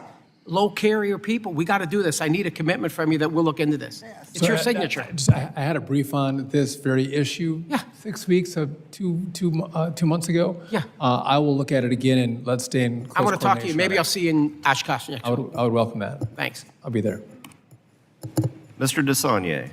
Thank you. I appreciate following Mr. Nels, who I have the privilege of working on implementation on FAA. So I think I'm going to be on the list like Ms. Wilson, where I'm going to come see you if you will have me come. If you go to Oshkosh, we could do it there too with We can go with Troy. I just won't wear his footwear. And I want to congratulate you on Hannah being behind you, and what a great hire that is. She's been fantastic. Some things. First of all, I'll do my own district issue. We have a mega grant that I've worked on since we both had dark hair. It's $166 million. It's in the 680 corridor. Major business presence, Chevron, Safeway, AT&T. We work closely with the business community, so I'd like to follow up with you and see where that is. And I have had a bipartisan frustration with multiple departments in Region 9 over so project delivery, I'd love to work with you on that. Getting a project like that out that's been multiple RTPs to get it done that we have consensus on. I will take a look at that and get back to you on where we're at, and I'm sure Hannah will help with that too. Okay. We always go to the staff first. We know who's in charge. It's our secret. I'd like to talk to you about something that we disagree on, but I'd like to do it more in a conversational way. As someone who's been very involved in air quality in California, I've served under Republican governors and Democratic governors on the California Air Resources Board, and the ability to have choice. I was fortunate enough to get the Clean Corridor bill in and passed with billions of dollars for charging stations. And I don't know if you saw the New York Times story recently about the Chinese and BYD. It's a heavily subsidized car company, but we've got to have choices. And regardless of what your feeling is about climate change, there's a market for choices, but they've got to have the infrastructure. So the Chinese now have 3 million, I think, Chinese charging stations. They're closing in on Toyota in terms of capacity. They're dominating the Asian market. How do we work in a way that gives consumers choices? And even though I have a very heavy fossil fuel presence in my district, 5 refineries, Chevron, you wouldn't be surprised in the Bay Area, people are early adapters. So how do we work on this in a way that's agnostic in terms of, as strongly as I believe in climate change, from an economic competitiveness, we're losing the competitiveness in this market to the Chinese? Well, I like the form of your question. I do believe in competitiveness too, and I believe in personal choice. I don't think this body or the DOT should try to force people to buy things they don't want. And so in northern Wisconsin, EVs don't work so well. There's no chargers, and it's really cold, and batteries don't work well when it's cold. We saw this in Chicago a couple of years ago. So I think in certain regions, in urban areas, it's probably more popular. In more rural areas, in northern areas, it's not as much, and that's why I think people should have the right to choose. And again, I don't think we should put our thumb on the scale one way or the other. And we could look at subsidies equally. As the fossil fuel industry has been subsidized for decades, this industry has to be subsidized, set up. So that'll be on my list when I come to see you, and I hope Hannah will be in that meeting. Deal. We'll make sure of it. 3 minutes goes fast. Mr. Stallberg. Secretary Duffy, it's great to see you again. You too. You're doing a great job in baptism by fire the first days. You really did a tremendous job, and we all thank you. Earlier this year, the president made fiscal responsibility a priority, and he asked our department heads to conduct audits of how their agencies were spending taxpayer dollars. My colleagues on the other side of the aisle and the media decided to fearmonger and spread misinformation about what this was meant for the projects across the country, to review them and look at the spending. Could you take a moment to share what the goals of this audit were and what you were able to achieve? So at DOT, again, the last administration put in a lot of requirements around social justice and around the green priorities, which, by the way, the Congress didn't put those priorities in, the last administration did. So what I've done is tried to pull those out, and it's important because that means that you can put more of that money toward building the project as opposed to all the requirements around the money that the Congress didn't contemplate. And so that has been a key part of it. You've known that we're trying to do more with less in our department, streamline our staffing, all the while protecting the safety positions. But can we do more with less and save the taxpayer money? We've done a lot on contracts. We saved $1 billion in some wasteful contracts where we don't get big deliverables. And we've looked at all those, and we want to make sure that people provide great service for the money that we give. And if you don't, we're getting rid of the contracts. So I want to be very clear. So a project like the Blotnick Bridge in Minnesota that connects Minnesota and Wisconsin was never in jeopardy. No. Those are the type of projects we want, correct? Of course, great big projects. Thank you. I just reviewed Blotnick, I think yesterday or 2 days ago. That's a great project, a great bridge that connects our two states. There was some fear-mongering about that, so I wanted to make it clear. So in my district, the Duluth International Airport, an airport I know you have flown out of, has the third oldest air traffic control tower in the country. It is in rough condition, and Mr. Secretary, and that's the nicest way I can describe it. Yet, despite the inadequacies, Duluth International Airport provides a critical role in generating local employment by supporting regional aviation activity, joint civil military operations, and all businesses located in Duluth, roughly 4,000 jobs. It also contributes an estimated $1.4 billion to the economy. First, Mr. Secretary, I would like to extend an invitation for you to visit the Air Traffic Control Tower. I'd welcome that.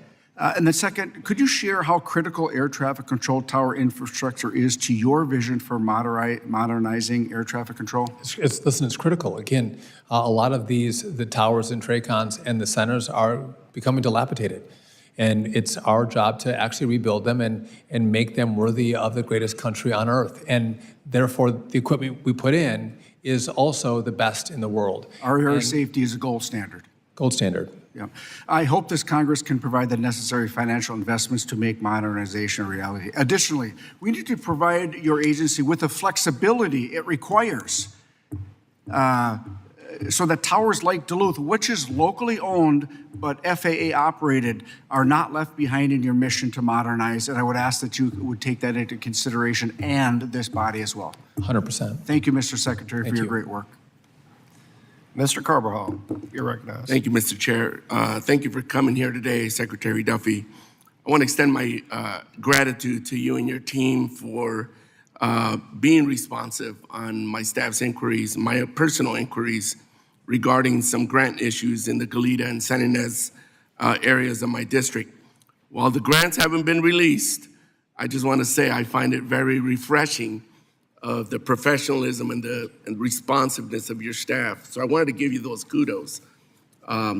Secretary, while we all support infrastructure, we can do more to bring the cost of these projects down as we draft our next highway bill. I'm familiar with recycled asphalt pavement, RAP, and understand that RAP accounts for over 90 million tons of pavement material. This is the most recycled product in the country, yet many state DOTs lag well below the national average of 20% of their mixes using RAP. I find this odd given RAP brings costs down by using less virgin material, reduces truck traffic, minimizes air emissions, and keeps usable material out of the landfill, while still delivering a superior quality construction material. Can you commit to working with me and our state DOT partners on how we can better educate and incentivize state DOTs to use RAP pavements where appropriate and in their local projects? 100%. I'd welcome that partnership. Thank you. Mr. Secretary, for decades, the federal government has required commercial service airports to use Florentine firefighting foam containing PFAS. The FAA Reauthorization Act of 2024 included my bill, the PFAS Act, and established a new grant program to support airports in transitioning to fluorine-free alternatives. Assuming we get our act together in Congress through appropriations and appropriate the necessary funds, is there an implementation plan in place to facilitate this transition? And two, in the interim, what guidance and assistance is being provided to airports regarding the transition and use of PFAS-free foams? So I would tell you that do we have an implementation plan yet? We're actually working on a lot of the grants coming out the door in ATC modernization. But as money comes, we will develop a plan, would welcome consultation with you, the author. But again, this is an important issue to make sure we take toxins out of our communities.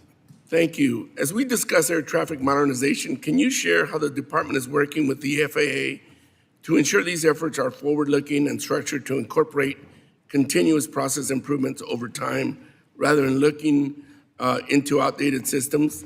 And can we touch on the efforts to ensure the system is sufficiently staffed? So can I just, if I can have a moment of personal privilege, yes. Telecom is telecom, fiber is fiber. There's great radar that we're going to be able to, that we have to build them. It's a big deployment. Those are known quantities and entities. The common automation platform, the software that's going to run air traffic control, we're using one system from 1995 and another from 2000. We don't have an off-the-shelf product. That's the software, the heart of the brand new system. That's going to take us time to get companies to come in and offer us what they think the product should be and try to sell us their product. So, and we don't have money in the big, beautiful bill for this part of it, but this is the critical part of the infrastructure. I want to get that started because, again, it's going to take us, 6-8 months to pick a company, and then we're going to have to debug it. That could be another 6, 8, 10 months to debug it before it's deployed. So this is the most amount of time it's going to take to get the system right. But it's like you're on your computer, you're using Microsoft 95 versus what's available today. It's like there's so much better technology, and this is the heart of making the system more efficient and safer. And I hope that the Congress will give us the resources to begin that process. Thank you, Secretary. And again, kudos to your team for being so responsive. Thank you. And it will be brand new and it will be state of the art. I promise you that. 3 minutes is not 5 minutes. Mr. Mann? That's my fault. Taylor, your remarks. You're recognized. Thank you, Mr. Chairman. And Mr. Secretary, thank you for being here today, and thank you for all that you're doing for transportation in Kansas and around the country. It's a tremendous undertaking, and you're doing a great job. I represent 60 primarily rural counties throughout central and western Kansas, and every day in the big 1st District of Kansas, my constituents witness the importance of having reliable transportation infrastructure. It's imperative that our highways and roads are drivable, that commercial and cargo aviation are able to efficiently operate, that our railroads are able to deliver goods and grain out of the elevator and into markets. And I appreciate hearing from you today on ways that we can address real transportation infrastructure problems that everyday citizens in Kansas and around the country are facing. I know that the administration under your and President Trump's leadership will lead the way in fixing problems of the past, and look forward to working with you on making the transportation system great again. A couple of quick questions. We've seen how past modernization efforts like NextGen struggled with delays and cost overruns. I understand you're taking a different approach this time, particularly when it comes to procurement and delivery. Can you walk us through what's changed and what Congress should be considering when it comes to accountability and future funding to support that approach while also ensuring continued access for business aviation and smooth integration for new entrants? Yeah, I think that's critical. So just a couple quick points. Number one, we're actually using our unique authority for procurement. That's not been used in the past. We are getting CEO engagement with us. I think America cares about the bill. The president cares. I care. CEOs want to be part of. This is the greatest infrastructure project in decades, and it has a lot of attention. So CEOs are partnering with us. I think on the accountability front, you've given us a lot of put a lot of faith in us. And maybe that faith isn't warranted. I think continual conversations, whether it's testimony or private meetings, letting you honestly know, are we on time and on budget? Are we delayed? Why are we delayed? Are we beating that kind of cooperation between the DOT, the FAA, and this body is critically important. I agree, and candor is welcomed 100%. very much. Second, last question. You know, Kansas is home to the air capital of the world, where aviation and aerospace manufacturing generates more than $20.5 billion in total economic activity and rely on the FAA to have a strong presence abroad. Secretary Duffy, how are you protecting the U.S. aviation export market? Well, I think just free markets, free trade. America's great. This is one industry. I think we net export $80 billion to the benefit of the U.S. Right. And again, with continued innovation, which we're going to have some announcements coming on, not just on the Boeing side, but on the civil aviation side. Some great strides are going to be made to make sure we continue to lead the world. Great. Thank you, Mr. Chairman. I yield back my 2 seconds. Perfect. Very impressive. Mr. Stanton, you're right. Thank you, Mr. Chairman. Thank you, Secretary Duffy, for being here today. Earlier this summer, you announced a essential initiative at DOT to modernize our air traffic system. We support that effort. We want to work closely with you. We know it's going to have a very high price tag and will need bipartisan support. This committee is a bipartisan working committee. You know that. You saw it through our work on the bipartisan infrastructure law and the bipartisan FAA reauthorization. We're going to need specifics on the plan. Do you have a better sense at this point how much your plan will cost? And how will you determine priorities, since you will not be able to get everything you want? Hopefully you'll get most of what is needed for the system. Yes, thank you for that question, and I appreciate the bipartisanship on this effort. It's an American issue, not a partisan issue. And so if we look, Teleco is what we have, right? So this is fiber. We have money for radios, voice switches. We have money for radar, surface movement radar at our airports. What I want to do is, with an integrator, this is going to be one company that's going to manage the project. There's been some confusion around that, but the integrator, I think, is important because the FAA is not qualified, doesn't have the expertise to manage this kind of a project. So we need a project manager to come in and manage. And I think we should be able to do radar at the same time as we're doing telecom. And we should be ordering radios and voice switches at the same time. When you give us the money for the Common Automation Platform, we want to start that process as well. I think we can keep all the streams going at the same time. The key is we're going to deploy these assets when we still have airplanes in the sky. And doing that safely is the number one priority. Yeah. That's what we have to do. And so we got to choreograph, and we have to implement correctly. But to answer your question, I want to do everything We look forward to having you back here regularly to give us updates, particularly on the issue of cost, so we can plan accordingly. I represent Arizona. Extreme heat is a tremendous issue in my state. Last week, we hit a high temperature of 118 degrees. That's right about the maximum operating temperature for passenger planes. Last year, we had 113 consecutive days above 100. This has huge impacts on our airport and the aviation system.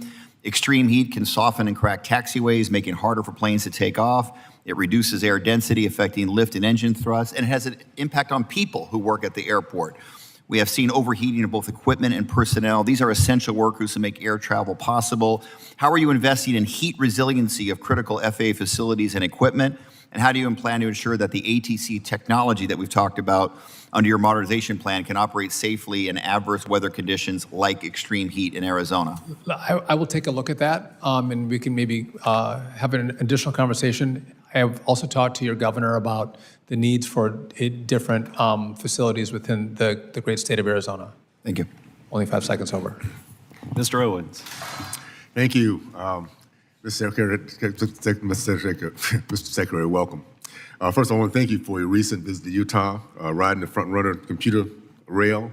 Your engagement on the ground sent a clear message to Utah that we're being recognized for our highest levels. I have one or two questions, and I have a big ask at the very end. As you know, with your visit, Utah's front runner commuter rail system is the backbone of Utah's transit system. The Utah Department of Transportation is seeking to double track key segments of the front runner, increase predictability, reliability,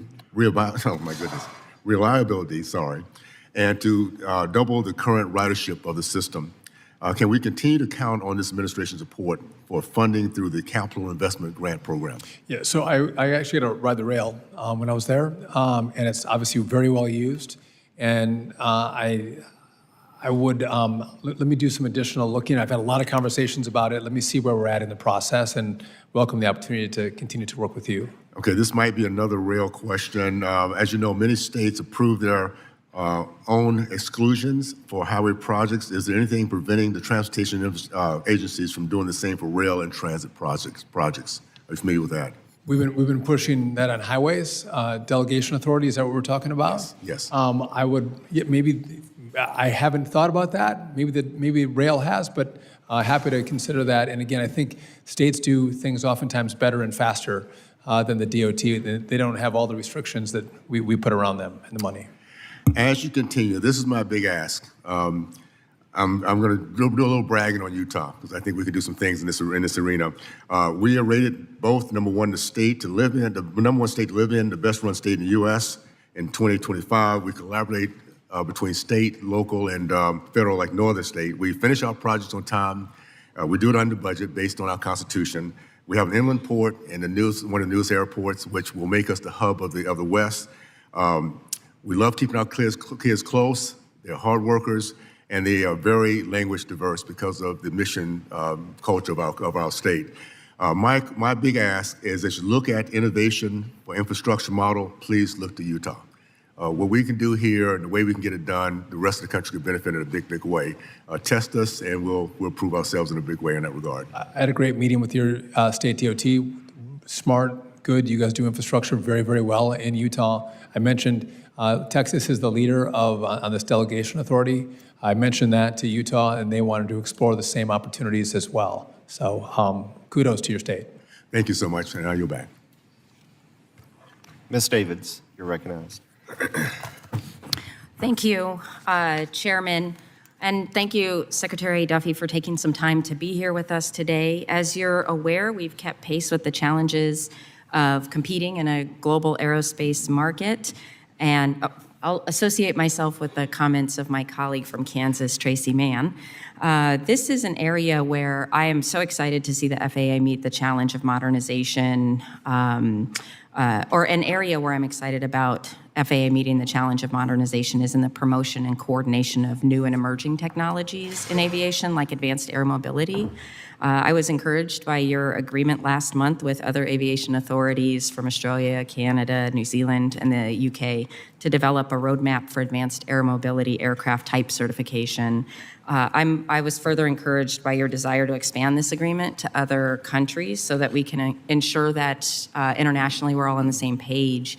The Advanced Air Mobility Coordination and Leadership Act was passed into law to support the integration of new AAM entrants by directing an interagency working group at the DOT to plan and coordinate domestic government efforts. The law, so everyone else knows, the law required this working group to release a report detailing findings from the review and examination that was performed and providing the AAM national strategy, including a plan and associated recommendations. And my understanding is that much of this intergovernmental work has already been completed and could serve as that foundation for an interagency collaboration and that progress that we need to preserve U.S. leadership and innovation. And I'm curious if you could tell the committee here when will the framework be released? When can we anticipate that from the group? And just looking forward to working together to provide some of that certainty that's going to be necessary. I appreciate your focus on this issue. Your excitement on the issue is shared by the FAA. We are really excited about this new technology. By the way, I think it's going to change the way people move. It's going to be fascinating. Again, making sure that it's American technology that's deployed around the world as opposed to some countries that are more challenging for us, their technology. And so we're moving as quickly as we can. I kind of call it Goldilocks, right? We can't go too fast. Can't have people get hurt. You can't move too slow or we lose, so we have to get it just right. Like the porridge or the bed with Goldilocks, and that's what we're trying to do, but we are moving as quickly as possible, and we have great American innovators in this space, and it's exciting what's going to come. Thank you. And the ATC is so important around this as well. So we're going to have more commercial aircraft. We have a lot of general aviation. We're going to have these eVTOLs. We're going to have drones in the space, so we need a new system that can accommodate all the new traffic that we're going to have. Yeah, and you touched on the thing I would have brought up if we all had more time today. I appreciate that, and I'll look forward to working with your team on this. I yield back. Thank you. Gentlelady yields back. Mr. Collins, you're recognized. Thank you, Mr. Chairman, Mr. Secretary. I saw Burchett went over, and the further south you go, the slower we talk. So I'm going to make it fast. Listen, met a young man a while back. He had applied for ATC 3 years ago. Never heard anything. Happy to report that he is starting work. He's probably already started.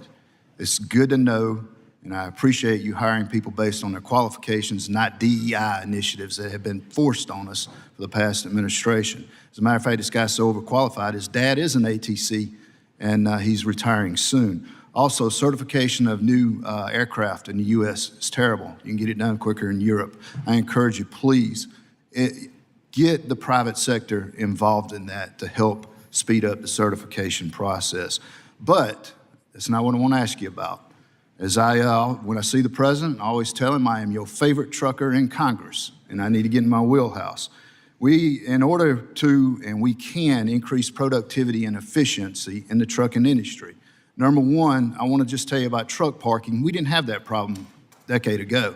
The problem is all these nuclear verdicts, these out-of-control lawyers out there that are suing the crap out of everybody, and shippers and consignees will not allow you to stay on their yards.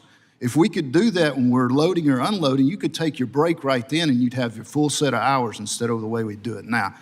The other thing is the sleeper berth, the hours of service. Since 05, man, we've been bouncing around everywhere trying to do these hours of service. Comes to find out, I think the best thing, and this is what I want you to comment on, is what we had prior to 05, where you could do 8273, 6455 in that sleeper. It is the most productive and efficient. We've got electronic logging now. You can't cheat on it. And I would love to see if you've got any suggestions or your thoughts, or if you've been thinking about it. We're going to move forward with the pilot program, offering more flexibility. And again, we got to make sure we're doing things safely. By the way, if you mess with truckers, they have a really great Twitter presence. They'll come after you like you can't believe. They haven't done that with me because, again, we're trying to make things better and safer for them.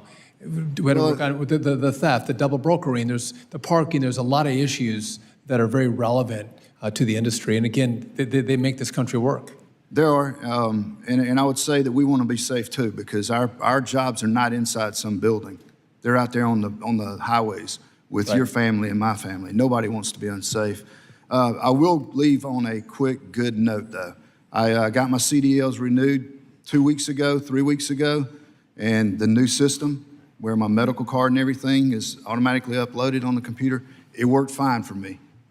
So it seems like maybe the bugs are getting worked out. With that, Mr. Chairman, yes, sir. I had my CDL for 30 years, and when I moved to New Jersey, I didn't have a medical card. They made me give it up, and I'd already sat there for 3 hours. So they said, you can come back, and I said, no, thank you, I'll give it up. So I've had mine for a long time, but appreciate what you're doing. Keep up the good work. With that, I yield back, Mr. Chairman. Mr. Garcia, you're recognized. Thank you, Chair, Ranking Member, and Secretary Duffy for being here today. 3 minutes is hardly enough time to discuss some of the chaos that's occurred since you took the helm of the department, from funding pauses that create confusion to mass firings at DOT that weaken the ability to get funding out the door.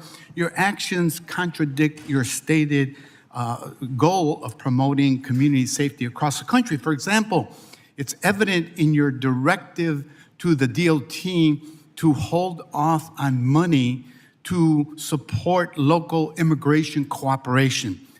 In what world does stopping the construction of a grade construction so kids don't have to crawl under idling trains make communities safer? DOT funding has nothing to do with immigration enforcement, yet you attempt to use it as leverage to advance this administration's cruel agenda. It's blatantly illegal, which is why a judge put a stop to it last month. And that brings me to another issue before the courts, the Disadvantaged Business Enterprise Program, or DBE. Thanks again to the Ranking Member for allowing me to introduce into the record letters supporting the program from DBEs across the country. And I was gathering input in my district for surface transportation priorities. The message from groups was clear. The DBE program has helped level the playing field in a historically exclusionary sector, and its elimination would reimpose barriers for small businesses owned by minorities and women. And you want to make it even harder for them, Mr. Secretary? Your proposed budget zeroes out funding for the Small Business Transportation Resource Centers. These centers provide technical assistance and individual businesses advising at no cost to all small businesses in the transportation industry. In the Great Lakes region, the Illinois Hispanic Chamber of Commerce has provided over 700 small business owners from all backgrounds with help to bid on government contracts. Mr. Chair, I'd like to submit this letter from the Illinois Hispanic Chamber of Commerce for the record, describing the vital role of small business transportation resource centers. Mr. Secretary, this is what I do want to ask you. Why does your proposed 2026 budget aim to cancel programs that support small businesses? No, there's nothing to cancel small businesses, but we got away with race preferences a long time ago. So I don't think we should. I'm asking you about small businesses, Mr. Secretary. Small businesses, no, but if you want preferences for race and sex, I think I'm asking you about small businesses. That's the question. And really quickly, I think you should follow the law. And if you have your states that care more about illegal The question is about immigrants small as opposed businesses, to the Secretary. citizens of Would your you state, answer I the think that question is as it relates truly to a your problem. 2026 You shouldn't budget? harbor or impede ICE. You're not going to And if answer you the do- question? The gentleman's time has expired. Thank you, Mr. Chairman. Mr. Ezell. Thank you, Mr. Chairman. Thank you, Mr. Secretary, for being here today. Appreciate you very much. Just recently, just as of yesterday, we passed the Coast Guard Reauthorization Act of 2025. That's going to be a great win. Great for win. the Coast Guard. It's going to be a great win for the American shipbuilder, the maritime industry, and it's just going to do so many good things for the country, and I'm very proud to be a part of that. As you well know, the Department of Transportation is so critical in sustaining a strong American maritime industry, and a core component of that is supporting the Jones Act. You were very supportive of the Jones Act during your confirmation hearing, which I appreciated. You know, it supports 650,000 jobs, $154 billion in economic output. And, you know, would you agree, you know, that would you support how crucial this is in advancing the President's shipbuilding and maritime agenda? It's critical. And by the way, wouldn't it be great if we didn't need the Jones Act? 'Cause we're building so many ships and we're so competitive and you have so many mariners. That'd be great, but this is important to preserving American shipping as we go through this process of revitalizing through the ships building EO. And I'll have some proposals for all of you on how we can fund it and get back in the game of control and owning our seas. Outstanding. Mr. Chairman, I want to submit a government accountability report for the record. Commercial Shipbuilding Maritime Administration needs to improve financial assistance program for the record, please. Without objection. The chairman was distracted. Okay. I want to submit this for the record, please. Maritime. Without objection. I get another 30 seconds, please. Thank you, Mr. Chairman. Mr. Secretary, this report is very concerning, specifically the section regarding the federal ship financing program. Only 2 loans have been guaranteed within the past 5 years under the Biden administration. Not to mention nearly 75% of all shipbuilders that participated in the program said it's not even a viable means of financing projects. Mr. Secretary, what is your team doing to examine the ineffective Biden financing programs such as the federal ship financing program? So this has been a focus of the department and again, a focus of the president. Again, through that coordination, through that planning of how we're going to need the help from Congress, we have put a significant effort. And again, we're not trying to slow walk shipbuilding in America, maybe like the last administration. We think it has to be supercharged. And it's going to be our partnership that's going to make that happen. And so we are moving as quickly as possible to get as much money out the door that we have to our avail. Thank you. One more thing I'd just like to throw for my extra 15 seconds, Mr. Chairman, is that anybody in this room that cuts grass, has their own lawnmower, cuts their own grass, we have to buy these gas cans now that you absolutely can't fill up or pour gas out of. Do you have any control over the gas cans in this country that we could go back to a normal gas can to fill up a lawnmower? Here. Yeah, we would do washers and dryers and dishwashers too that don't work, but yeah. Lawnmower gas. Fill my boat with it, they don't work, you're right. Mr. Pappas, you're right. Thank you, Mr. Chairman. And Mr. Secretary, welcome back to the committee room. It's great to have you here. Thank you. I want to call your attention to a letter that I wrote to you last month, which was signed by many of my colleagues here today on this committee regarding staffing at Federal Highway Division offices. As you're aware, the FHA has seen a 26% reduction in force since May. My concerns with the division offices in ensuring that they have enough staff to fulfill their critical mission to our state DOTs, providing frontline assistance in transportation project development and delivery. Reports have indicated that division offices in North Carolina and Texas have experienced a reduction in staff of 50% and 60% respectively. And so based on current data on the Federal Highway website, over half the division offices were understaffed prior to the staffing cuts taking effect.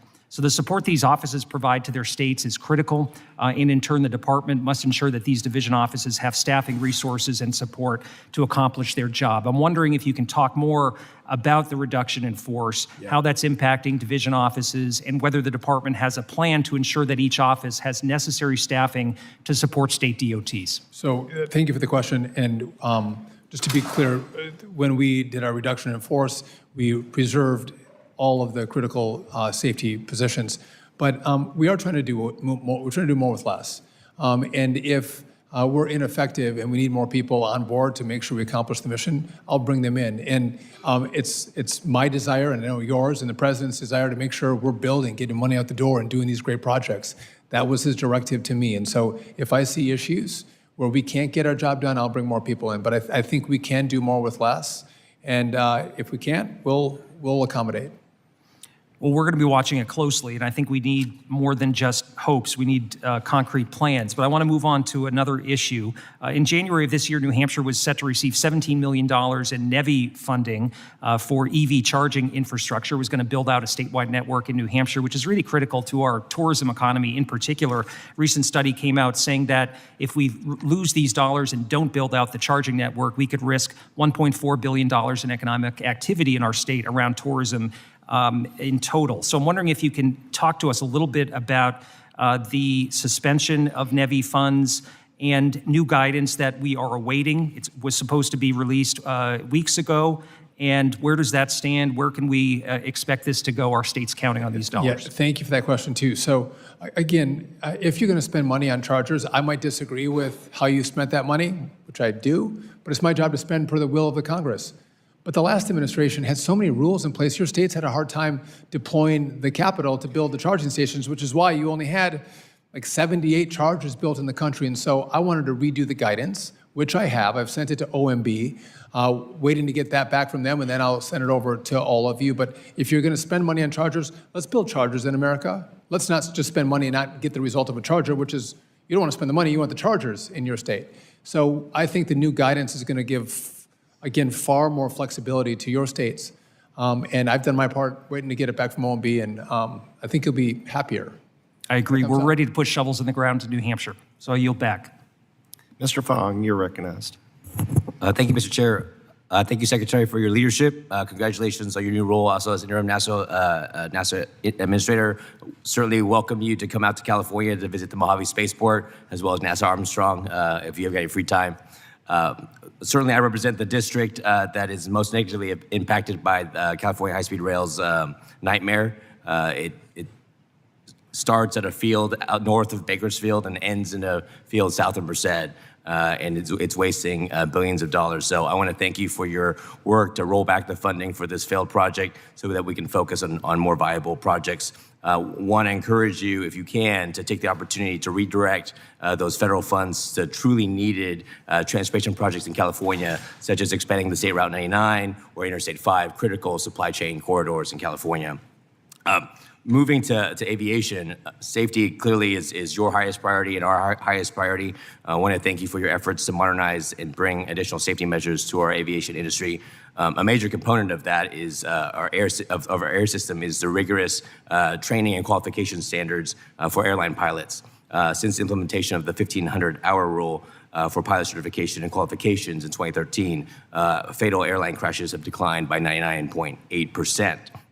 These standards help set our safety standards. I wanted to get your take and see if you could comment on the pilot training and qualification standards, whether they should be maintained, as I think they should, or should they change in any fashion? First, I want to thank you for your support on what we've done at California High-Speed Rail. Appreciate your partnership and someone from the state who can delineate how it's been so wasteful and not delivered for the taxpayers in the country, but also in California.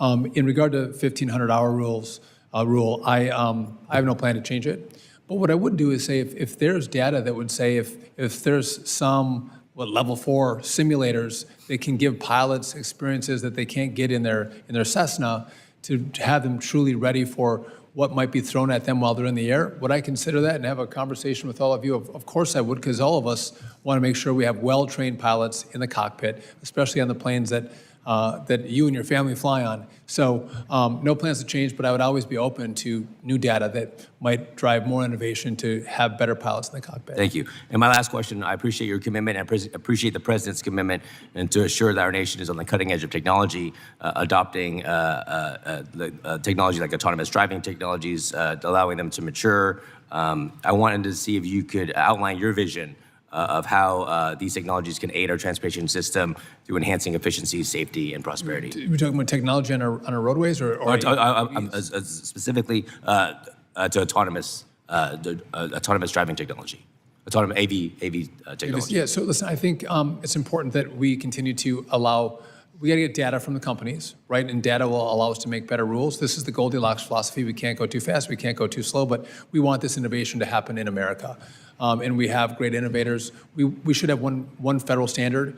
I think this patchwork of state by state is not going to work long term, so we're working with all of the all of the manufacturers to develop a standard that's going to work and keep everybody safe. By the way, I think the 40,000 deaths we have a year, I think this is the real space that can drive down those deaths. The human eye, along with this technology, is going to save lives. Thank you. I have legislation on that, and I look forward to working with you. I yield back. Mr. Moulton. Thank you, Mr. Chairman. So, Mr. Secretary, welcome back. Good to see you. You as well. Quick quote, these bullet trains, they're unbelievably fast, unbelievably comfortable. We don't have anything like that, anything close. It doesn't make any sense that we don't. Who's that from? I missed the first part of it. Is that me? President Trump. President Trump. Right. And so I appreciate So aligned with him. That could have been mine or his. I don't know. Could have been you. I appreciate your point that we need to make high-speed rail work, but you're not just opposed to high-speed rail. Can you name a couple other first world countries that don't have or aren't building high-speed rail? It would be hard for me to name some. Literally, I thought of New Zealand. Morocco has it. Egypt is building it. I mean, it's crazy, right? So we got to make it work. Now, you believe in the free market, right? 100%.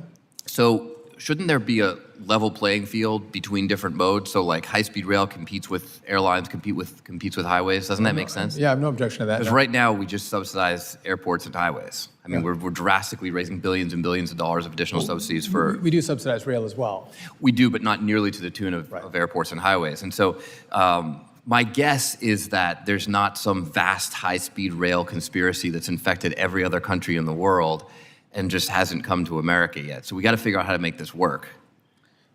I would agree. And I think what we have to, a lot of it could be RFK Jr.'s vaccine strategy that's kept us high-speed rail free. I think I would welcome that conversation because I think there's a lot of rules and permits that are required that drive up the difficult cost in America versus elsewhere.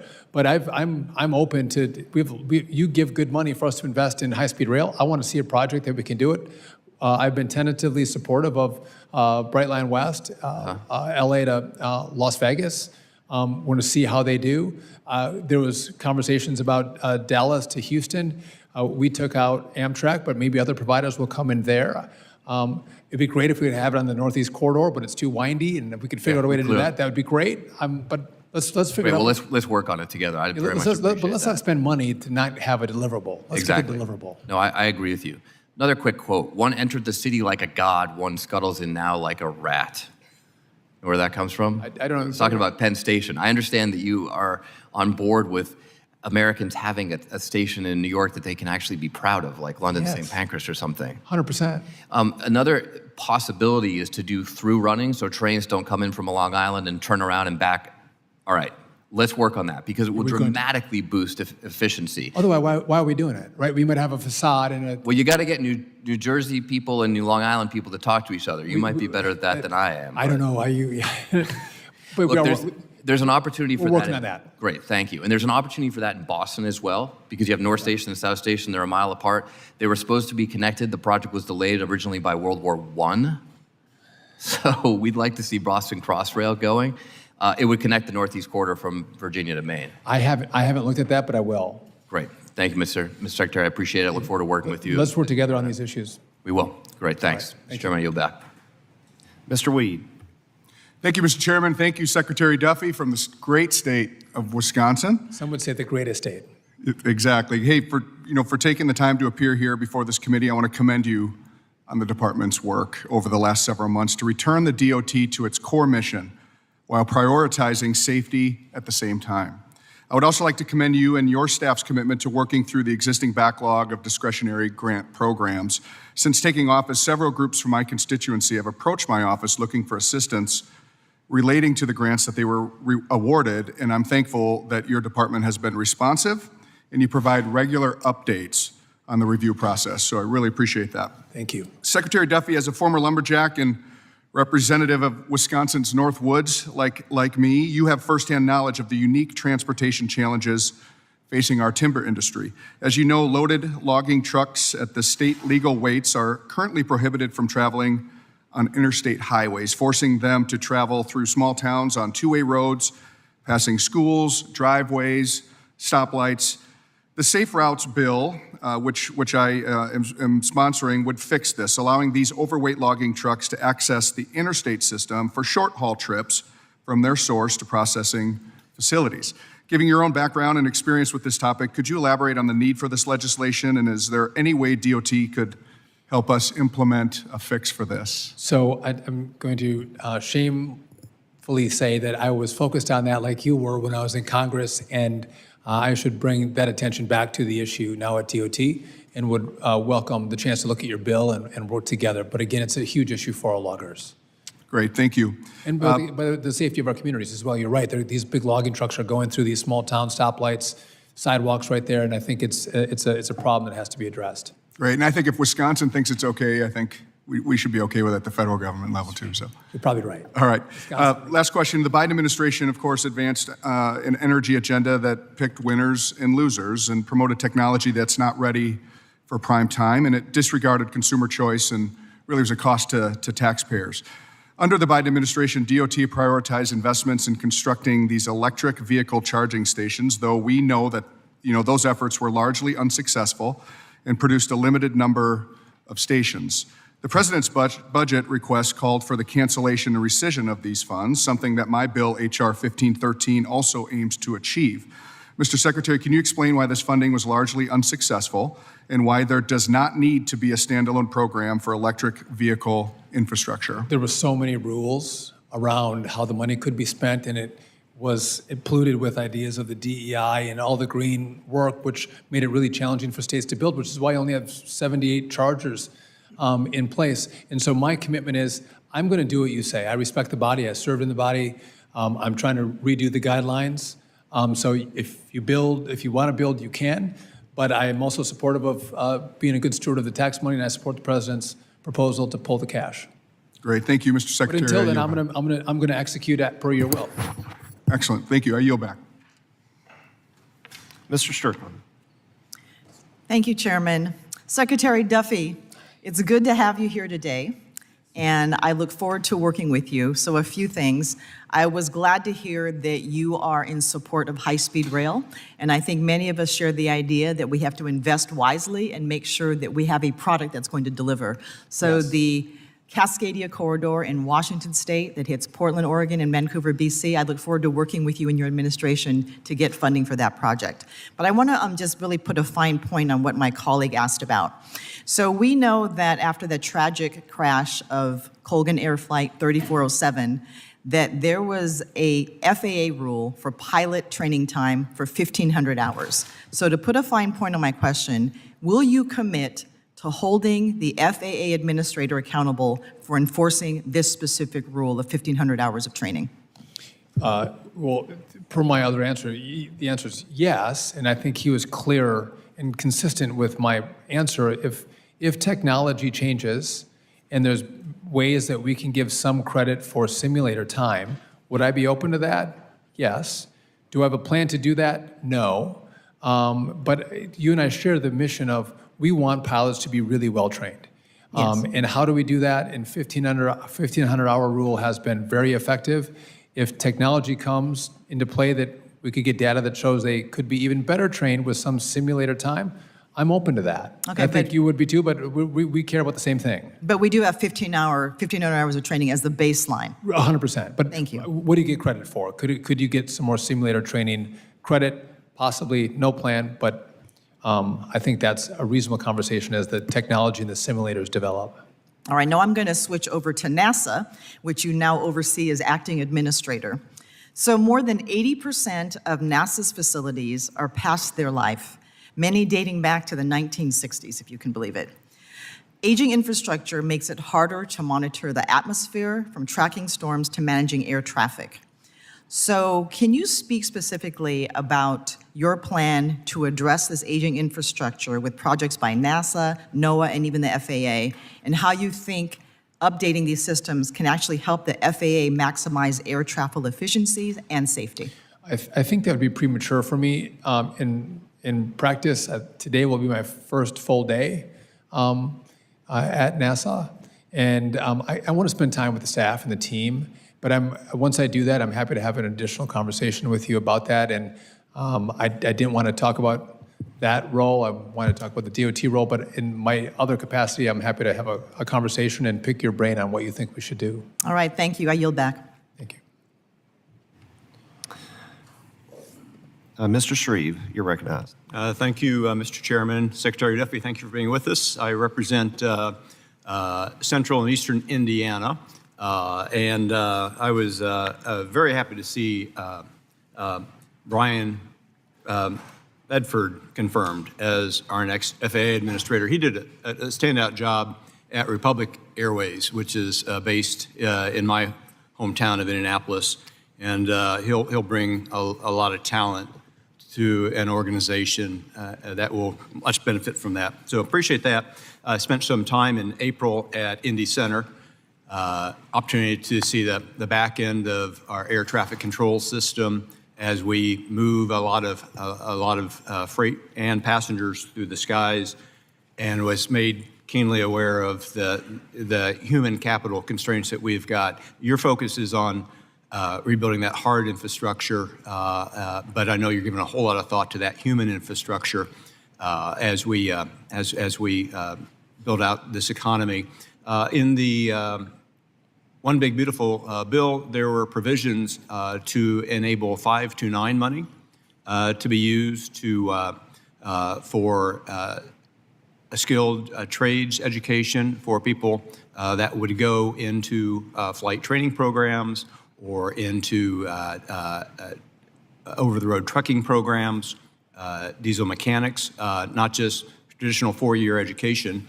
And I wanted to know if your department is working to leverage that toolbox now as you focus on the human infrastructure component of your work over the next few years. We are going to work through that toolbox. But you bring up a really important point. This is a broader American conversation. It's almost the Mike Rowe philosophy of there's a lot of great jobs out there that we haven't talked to kids about. We tell them the only way you can move forward is with a college degree. These air traffic controllers, 4 months of the academy, 3-4 years in, they're making $160 grand a year. These are really good paying jobs. And mechanics as well. So again, we have to use the resources that you give to make sure we have the appropriate staffing to take care of our aircraft and our skies. A great program, and yet, while air traffic controllers can be brought in, it takes them several years to be. Yeah. Would you share with us how long it takes from that point when we recruit someone into the profession before they're able to do their job on their own? Well, someone else made the point. It was taking 3 years once you take the entrance exam before you get a spot in the academy, which is most kids are going to go get a different job. Yeah. So what we've done now is we're taking the best qualified, those who score 90% on the test, and we are getting them into the academy far more quickly. By the way, this is way more complicated than you would have thought to try to navigate that. But if we get you within 60 days, once you graduate, it depends what airspace you go to.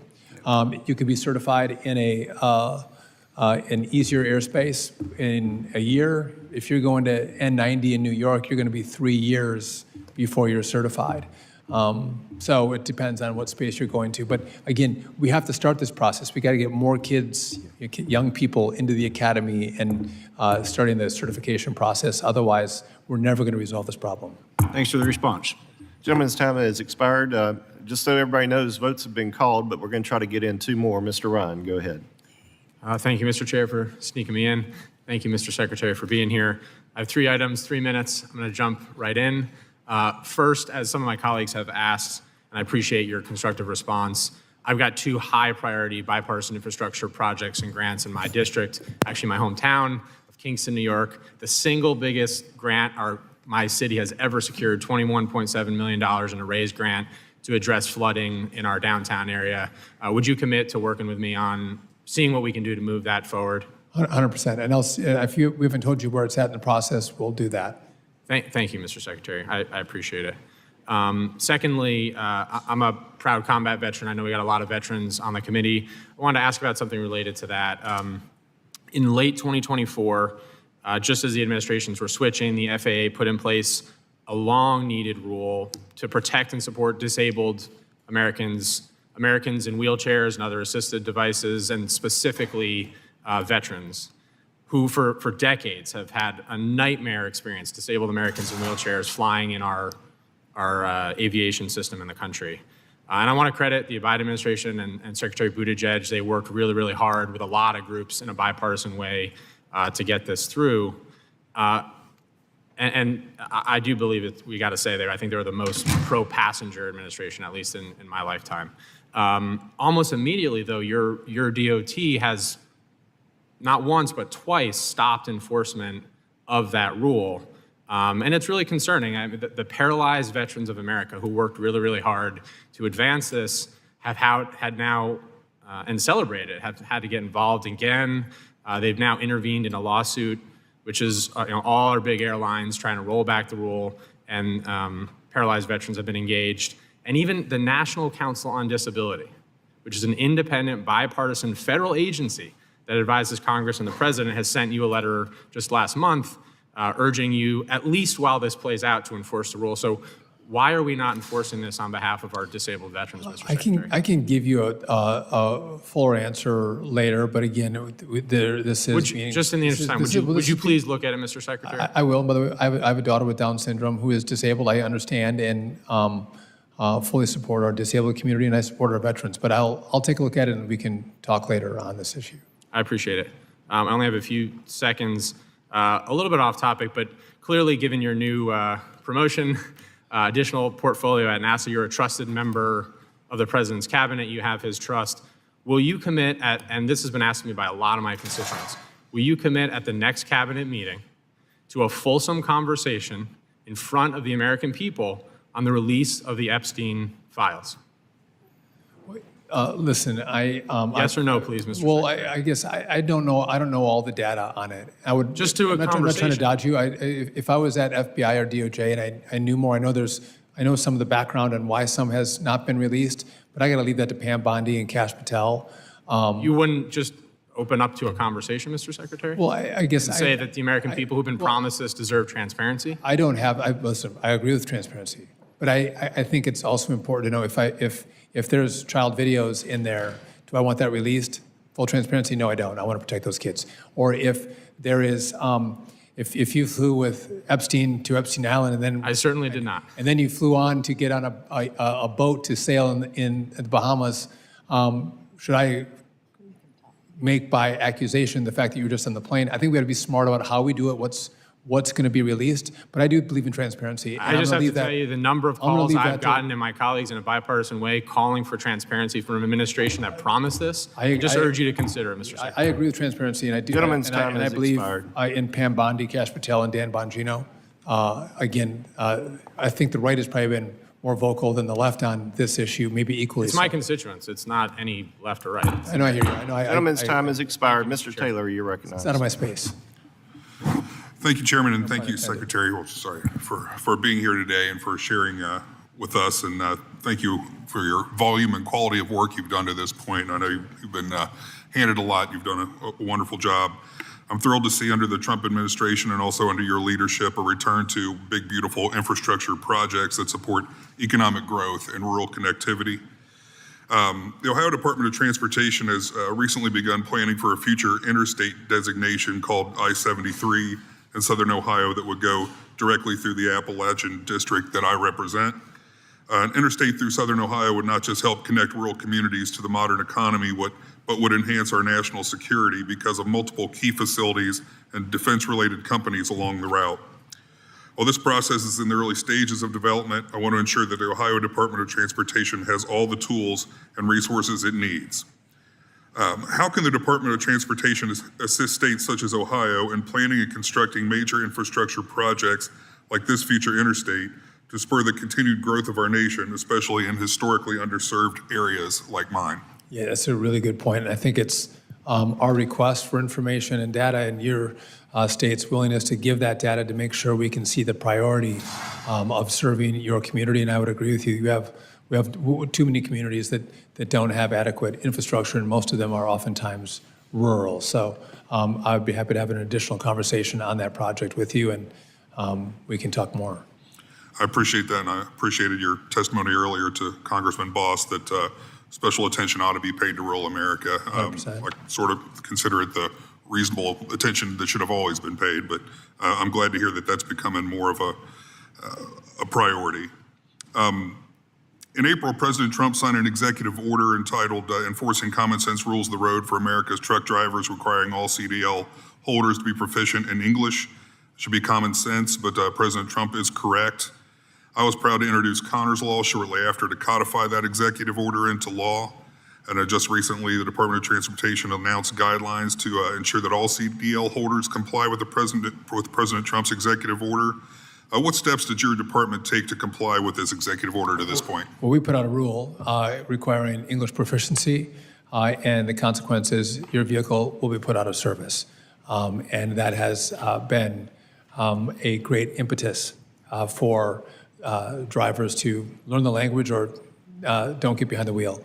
And now, again, we have to rely on our state partners to help us enforce that rule. Many of them have. And again, I think this drives safety. I mean, if you can't read road signs, or if you're stopped by law enforcement, or if you're in a crash, you have to be able to communicate what you have on your rig or what happened. So this is not an anti other language than English. This is about safety on the road. Thank you. I appreciate your swift action. Chairman, I yield back. Thank you. Ms. Sykes, and this will be our last one before we recess for vote. Thank you very much, and we couldn't have a double back-to-back Ohio. It just wouldn't be right if we didn't do it that way. So thank you so much for saying. I'll get right to it and talk about rail safety. Mr. Secretary, you visited East Palestine earlier this year during the second anniversary, and you put out a statement and you said, quote, in partnership with the Trump-Vance administration and Congress, U.S. DOT will work to advance rail safety. As President Trump has pledged, we will ensure the people of East Palestine are not forgotten, and we will use every resource to prevent other communities from enduring what they experience. I just heard my colleague from Southeast Ohio say you were planning to pay more attention to rural communities. I do not represent East Palestine, but they do feel forgotten because there has not been any rail safety. I recognize that you appreciate the separation of powers. Thank you for that, as you shared with my colleague from Nevada. But resources aren't just money, sometimes it's influence. And so I'm asking, based on the statement that you made in February, what resources, including your influence, have you invoked to Congress, with Congress, in order to ensure that people are not forgotten, because the people in East Palestine are asking for rail safety legislation? Yeah, and I've worked well with the Vice President, former Senator from Ohio, who has thought about this extensively. Obviously, it was one of his communities. And again, I think what we're trying to think through is the equities of labor and the equities of safety around new technology, and how do we cut that balance? But I do think there are new technologies that could have identified what was going wrong on the East Palestine train. Well, I'm so sorry to interrupt you, because I only have a minute and 20 seconds. We have an NTSB report that shows exactly what happened and some suggestions from a director who is still on with the Trump administration, and it is fantastic. So I think we can listen to what she has said, and we don't have to reinvent the wheel here. But have you spoken with Chairman Graves about any legislation using your resource of influence to make sure that people of East Palestine are not forgotten? No, well, not forgotten. Again, not from us. By the way, I did a show on Fox Business. I was the first TV show to start to cover East Palestine. No one was covering it. And I was one of the first ones to try to bring this to the national light. Mr. Secretary, because I do yes care about or it. no? And again, what my point to you is we do have equities Mr. and Secretary, is that a rulemaking yes or no? authority. Have you spoken with Chairman Graves about About moving East forward? Palestine, I have not. Okay, thank you so much. That is very indicative and understands why we haven't seen anything in East Palestine. I'm going to move to air traffic. I represent Northeast Ohio, Ohio's 13th congressional district, the best district in the country. And since we're doing invitations, I'm inviting you to come out and see our airport, which has one of the oldest air traffic control towers in operation. 2 months ago, when your undersecretary was here, I asked him for a list of those towers and why Akron-Canton wasn't on it, and we have yet to get a response. We have also reached out to you directly to meet with you, so I'm hoping that maybe you can come to the district. We can talk about this air traffic control tower. You can see this fabulous airport that exists, and we can make sure that people are safe in Northeast Ohio. Thank you, Mr. Chair. I yield back. For both of them, yes. And then I would just say that if you ask people in East Palestine, does Secretary Duffy support them, or did Secretary Buttigieg support them? I think that answer will be clear. He never went, or went weeks late. So just to duly note. Gentleladies, time has expired. The chair has been notified of votes on the House floor. Therefore, the committee shall stand in recess, subject to call of the chair. You know, I also, as a previous member of the Ports Authority back in the CNMI, who has oversight over 3 airports and 3 seaports, I know how difficult it is to have people screaming in your ear, telling you what tools you need, right? Telling you that you need a hatchet when you actually need a screwdriver. And so today, I want to talk to you about the CNMI's critical need. And I'm looking for the right tools, and I've been submitting letters to the Department of Transportation since my role and my time at the Ports Authority, and now as a member of Congress. And I asked really, I don't really have a lot of questions for you, but I just ask that you take a look at that letter closely and give the CNMI the right tools to be able to be economically self-sustainable. The port is an indicator of the economic realities on the ground, and we are at the brink of insolvency. And given the fact that we have Department of Defense training activities, we need our ports to be economically viable. So I would love to work with you and your administration and your team to be able to address some of those concerns. So, Congressman, first, I would just note what a fighter you are for your community. I appreciate that. I think the department has to do a better job having an honest conversation. If there's issues, we have to tell you what they are. Let's work through them together. And I think we may have fallen short on that, and I commit to you that I will get you answers. I'll work on that, and I look forward to the partnership and seeing how we can move forward together. All right, thank you. I appreciate that. I also wanted to follow up on a question asked earlier by my colleague, Mr. Johnson. And I know you've corrected the record to confirm that no air traffic controllers have been fired by this administration. I also know that you've launched a supercharged effort to bring in more controllers and keep older controllers from retiring. Can you just elaborate on that a little bit? I appreciate the opportunity. I think the implication was that we have fired controllers. We have not fired any air traffic controllers. They're critical safety positions. But to answer his question, I got that information from the FAA. We have hired 1,840 new controllers since the first of the year. We have separated from, not fired, people have retired or they've chosen another career path. We've lost 305 of those. So we have a net positive of a little more than 1,500. Now, those all aren't certified, and those all aren't in the airspace. Some of them might have been promoted to a management position. They might have taken another job within the FAA, but we are making great strides. This year, we are on track to hit 2,000 controllers coming out of the academy. Because of the supercharge effort, we have expanded academy training by 30%, which are substantial numbers, which is what I think this committee would expect from us to make up that 3,000 shortage. And July was the busiest month in the Academy's history. And so we're getting truly the best and the brightest are applying for the Academy. We're able to get them through faster. And I think that's what's important. That's what we would all expect. Again, the best people controlling the skies that keep all of you and your families and our community safe. Thank you very much for that. I now recognize Ms. Golden. Thank you. Thanks so much to the chair and the ranking member, and to you, Mr. Secretary, for enduring these hours of questioning and for stepping up to serve our nation at this critical time. Congress and both the current and previous administrations have been crystal clear with the FAA. We need to invest in a national aviation system and modernize our infrastructure. I am pleased to see that Section 624 of the most recent FAA reauthorization has now been implemented after I pressed FAA officials during a May hearing. However, the Gerald R. Ford International Airport in my district still does not have a timeline for when its FAA-owned and operated air traffic control tower will be replaced. This 62-year-old tower is out of compliance with federal safety and security requirements.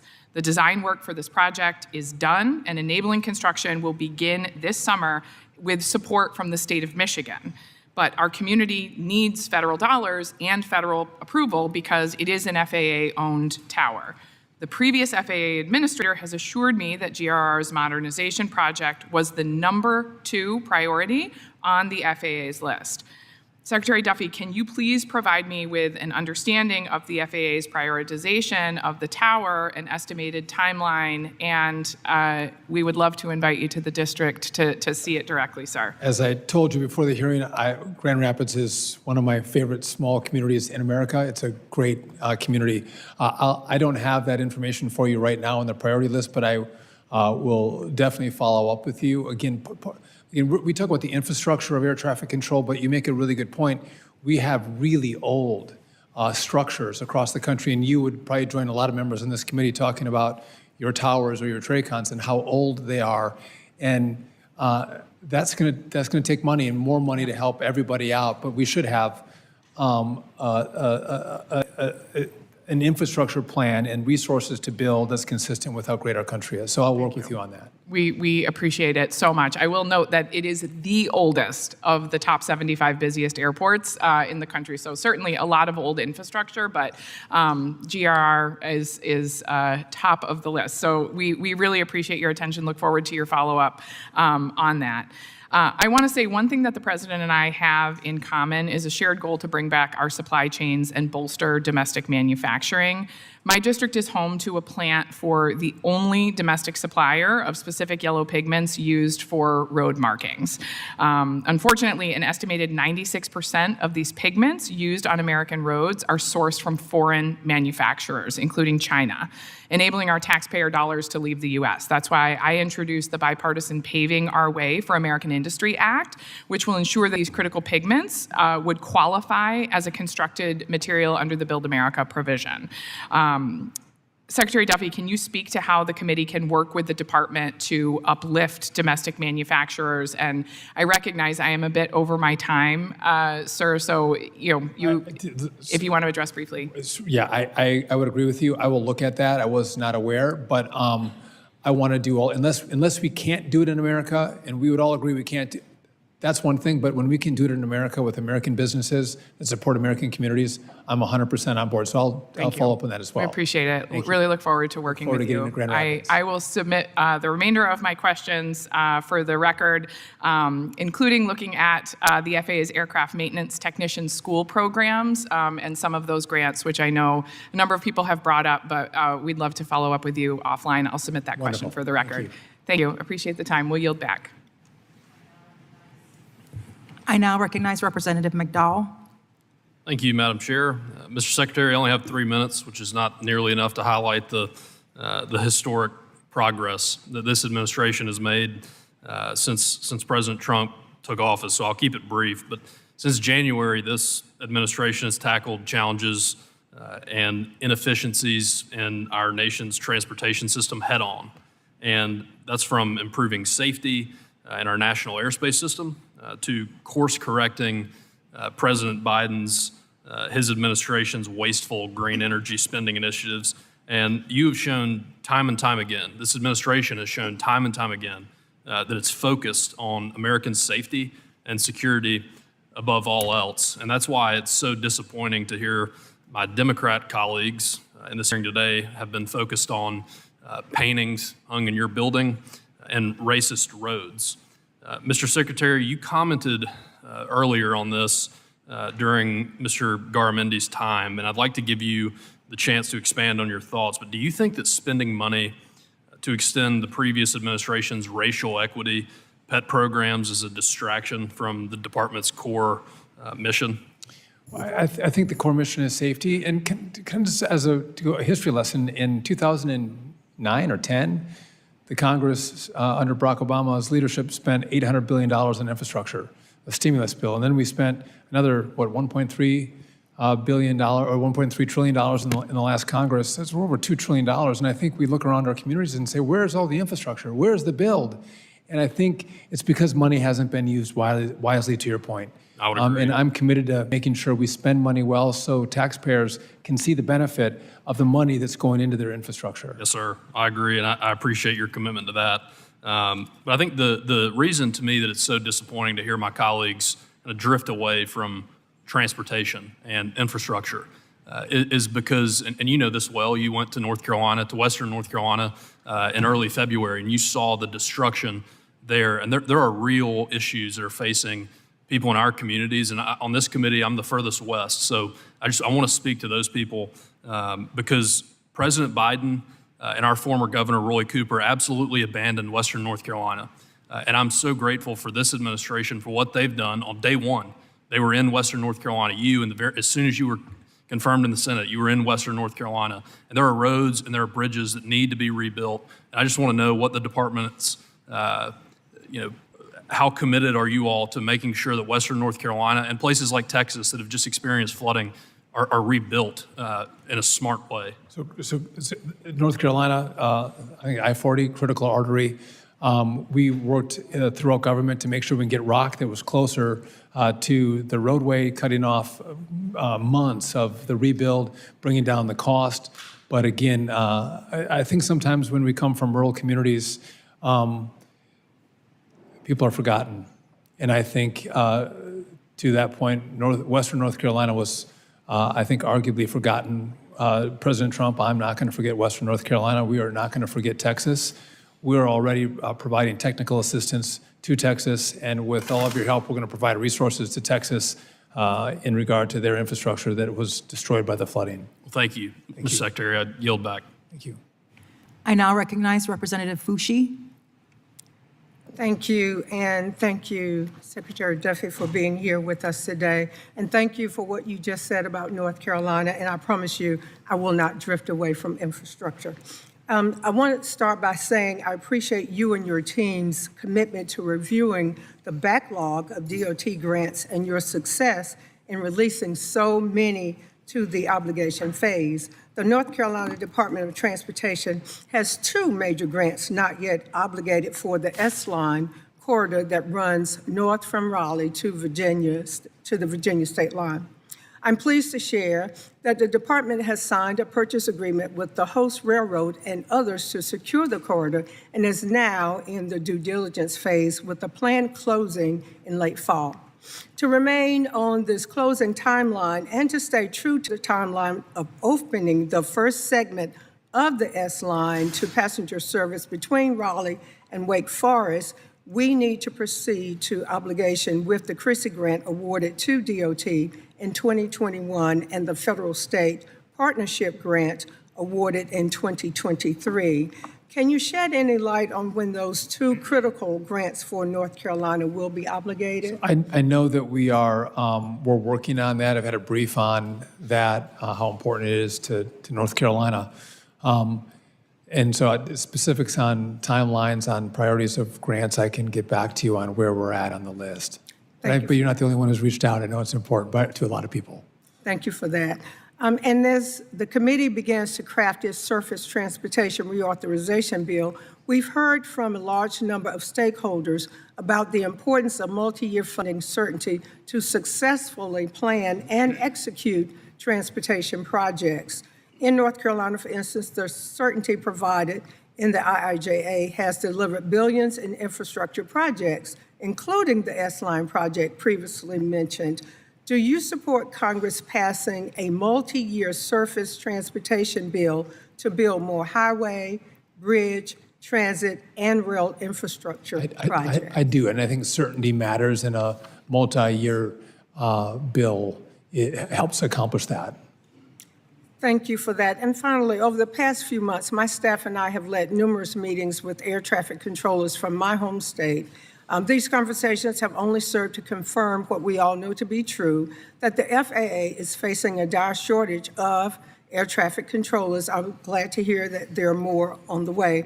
This was further substantiated back in January. So can you talk about how many air traffic controllers does the FAA expect to hire throughout the remainder of this year and next year to help bridge this critical staffing shortage and provide some relief to those who are overworked in our towers across the country and ensure as best that we can that the maximum level of air traffic safety for the public? Yeah, that's a really good question. We're hoping to get to 2,000 this year, up to 2,500 next year. Our supercharge effort has been successful. And just, I know you're over, but the complication of trying to make this work it's really easy to say it, but it's been really hard to do, and we put a lot of time and effort, and I think we're seeing the fruits of that. But we have to recognize that once they get out of the academy, they still have to be certified, and that can take 1 year to 3 years. And so we don't see results right away, but it's our effort today that's going to show real benefits in the years to come. Thank you, Mr. Secretary. I yield. Thank you. Mr. Hurd, you're recognized for 3 minutes. Thank you, Mr. Chairman. Secretary Duffy, welcome. Thanks for the great work that you and the Department of Transportation are doing when it comes to hard infrastructure, when it comes to removing the red tape that prevents us from building quickly and effectively. My district is most of western and southern Colorado, and that hard infrastructure is something that's critical for us, particularly on Interstate 70, which is a vital economic artery in our state through the Glenwood Canyon section. That's something that I know folks back home care about, and it's important for our country as well. People traversing across our wonderful state rely on that safe and reliable infrastructure. And thank you for being here today to talk about the department's important needs and priorities in the Trump administration. I want to follow up on one area of concern that was raised by previous members of the Colorado delegation for during the Biden administration about Department of Transportation in the state of Colorado treatment of work zone safety. Unfortunately, there was a 53% increase in work zone crashes in Colorado in 2024, including a tragic incident last September in my home county, Mesa County, where we lost the lives of 3 people. This increase in work zone fatalities happened on the heels of the Colorado Department of Transportation releasing their own safety plan in 2020, trying to deal with this issue. And there have been accusations that CDOT improperly used safety equipment and withheld traffic flow plans from contractors. Secretary Duffy, I really appreciate the work you've been doing to highlight the importance of roadway and work zone safety, particularly through the National Work Zone Awareness Week campaign and the department's Safe Roads initiative. Are you aware of any oversight work that's been done in the past few years to ensure state departments of transportation are adequately following work zone safety regulations? And how could we in Congress potentially help with enforcement through surface transportation reauthorization legislation? So oversight is a key function as well as safety at DOT. I'm not aware of work on oversight in regard to this Colorado incident, but again, it's important that there's best practices to keep our road workers safe, and we have to make sure we are implementing those. And I think enforcement is a big part of it as well. By the way, I spent a lot of time on I-78. I was a bus driver in Breckenridge, Colorado, between undergrad and law school. A lot of time, important artery as well through your great state. Thank you, Mr. Secretary. My mother-in-law is actually from Europe visited Glenwood Canyon for the first time 20 years ago, and her eyes were looking up at the amazing beauty of that canyon. When she came back 20 years later, she was looking down at the road wondering what had happened to the infrastructure there in that part of our state. So that's a perfect example of the importance of prioritizing those wonderful arterial critical pathways that we have in our country. Absolutely. So, thank you very much, Mr. Secretary. With that, I will yield the remainder of my time back. Thank you, Mr. Chairman. Thank you. Thank you. Mr. DeLuzio, you're recognized for 3 minutes. Thank you, Mr. Chairman. Secretary, hello. I heard you mention just a minute ago, or a few minutes ago, not forgetting the good people of North Carolina who are recovering. I will tell you, I think a lot in this body, many in this body have forgotten the people of East Palestine and Beaver County who are still waiting for Congress to act on rail safety. President Trump then as a candidate came to East Palestine and told folks there, you're not forgotten in 2023. Vice President Vance, just this February, again said, quote, this community will not be forgotten, will not be left behind, and we are in it for the long haul. J.D. Vance in the Senate was my co-lead on the Railway Safety Act. President Trump supports the bill. Let's start with, Secretary, I assume you also want this Congress to pass the Railway Safety Act and give it to the President to sign. Of course. Very good. We should do that. I would urge you to use every tool you have in the Transportation Department to encourage my colleagues here to pass the bill and get it to the President's desk. It's got support on both sides of the aisle. We should pass it. So I hope you'll work with us to do that. It's nice to see a bipartisan, bicameral effort, so well done. We don't have many of those. No. Shifting gears with the little time I have to aviation and a maintenance issue. I represent Pittsburgh International Airport. It's American Airlines' second largest maintenance base. Lots of good jobs there. Those are people working hard, taking care of our aircraft. There's an outsourcing problem, though. There are facilities in places like El Salvador, Mexico, and China where they are undercutting American jobs. The airlines are shifting the maintenance work, and they are not required to have their workers meet the same standards as American workers. Your department, I think, can fix this. There's a rule the FAA could issue to require the same kinds of certifications and testing. What's the holdup? Will you commit to getting this thing done so we can stop this outsourcing? Well, no holdup. I'll take, it's an issue that we have discussed at DOT and with the FAA. We have had a lot on our plate, but we can walk and chew gum at the same time. I'll take a second look at where we're at, and we can have a conversation about it. Thank you. I think this is a no-brainer for good, solid jobs. And again, I don't think anybody in here wants to see quality work. Powerful corporations outsourcing maintenance jobs that we can be doing in the United States, my district or otherwise. So thank you for your efforts on that. Mr. Chairman, I'll yield back. Thank you. Thank you. I'm going to recognize myself for 3 minutes. Secretary, thank you for joining us. I know it's been a marathon, you sitting in that desk. Appreciate your sacrifice. I'm going to lead you a little bit, if you don't mind. Okay. It's going to be specific to air traffic controllers. We're talking about a profession that is working with a technology that is decades old. And only just because I had a little bit of my own taste of this, when trying to transition a workforce into a newer technology, sometimes employees don't like letting go of Windows 95. And so I know there's going to be some challenges, some emotions, some hurdles. In a perfect world, how do you see the dollars, the seed money that we're providing being implemented under your leadership with air traffic control? And then if there's going to be a second phase and third phase, what would you hope that Congress would be willing to do? So thank you for that question. NATCA has been supportive of our effort. We're going to have to train the controllers up on the new system when we have it. It's ready to deploy. But we're dealing with, in the $12.5 billion hard infrastructure, again, the telecom, which we saw was failing in Newark, and we see blips throughout the system around the country, not as big as Newark, but we're using copper. So that's going to transition radios, voice switches, new radar. That's the hard infrastructure. But when you think of a brand new air traffic control system, it really is this common automation platform. We're not going to be able to take something off the shelf. We have a very unique airspace. So it's going to take time to develop that. We need the resources to start that process. That is probably the longest process for us, but for building towers and new TRACONs and centers. But once we have that, we need to have these air traffic controllers in place, because as some are controlling the airspace, others have to be trained up on the new system. And so there is some complication as we do that. And then the switchover and how we do that is going to be incredibly important. But we have to get that new system ready to deploy. And that there's companies around the world, there's great companies in America. We have to find the best that's going to fit our airspace, and then test it, and then have it ready for deployment. That's going to be about $6 billion for that portion of it. A lot of the other money is going to come in the form of infrastructure around the towers, the centers, and the TRACONs.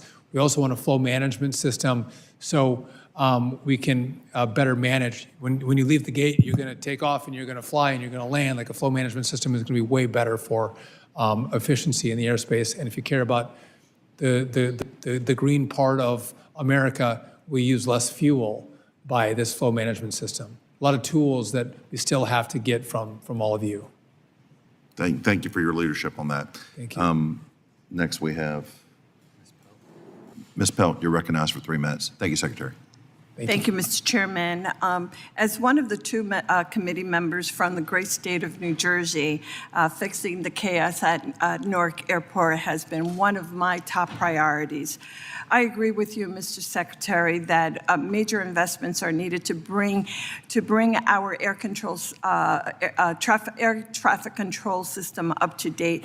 And I've called for at least $2 billion in emergency FAA funding to upgrade the technology and equipment. We must resolve the delays and the cancellations at Newark Airport. At the same time, we need to prevent the huge technology failures there from happening right at this very moment, as they are happening everywhere elsewhere. Mr. Secretary, back in May, I sent a letter along with our ranking member, Larson, and my New Jersey colleagues, asking the acting FAA administrator to explain the cause of the flight disruptions at Newark. Unfortunately, I have yet to receive any response, so I'm hoping that today you might be able to provide us with some clarity. Secretary Duffy, you recently announced that you've replaced the outdated copper connections at Newark Airport. How will you ensure that this prevents the new wire-related issues similar to what happened in Newark earlier this year? So I can answer the question for you here. Thank you. The last administration moved the TRACON from N90 that was controlling Newark, they moved it to Philadelphia. Yes. They didn't test the lines, right? The new line should have been put in before that move was made. They didn't do it. They were seeing problems with that line. In the last administration, we saw it, you saw it all too well with the cancellations and delays in Newark in late April and May. We worked with our corporate partners. That line was laid by Verizon in 1 month. Yeah. And that went from Philly, by the way, Philly, TRACON controls Newark, to N90 in New York, right? That was the problematic line. That's been laid, it's been tested, it's been activated. We are in the process of running the line now from N90 to Newark. Yeah. That has not been a problem line, but it is going to be upgraded with new fiber. Thank you. Thank you for that. Let me just say, I know that I only have 30 seconds left, so I know that we're very short in time. I've been concerned by this administration's repeatedly withholding funding for vital programs and projects. I was dismayed when the administration slashed over 1/3 of the funding for the 90-year-old dock bridge that has more than 700 trains a day. How many other projects will the department be looking to gut? How is it possible to cut more than 1/3 of the project costs and claim that the same outcome is still possible? Mr. Chairman, I'd be happy if time is permitted to give the Secretary an opportunity to answer. If not, I will yield back. Thank you, Mr. Chairman. Just real quick, I'll take a look at that. We haven't slashed funding, and again, that's a common theme I keep hearing. But again, you can't blame me when I've been given so much work. And again, I'll show you the charts. We're getting more grants out the door than the prior administration was in their first quarters of every single year. And so there have been some, like UTCs, that we've canceled. There's been some bad money, but roads and bridges, we have not canceled. It's taken some time to get money out the door, but you got announcements. But the real work is putting the grant agreements together. And that takes the time. So it's fun for the last administration to have balloons and kazoos and announce things, but not doing the work. We're actually doing the work to get your money out the door, and you're all complaining. But the complaint shouldn't be with me. It should have been with the last administration.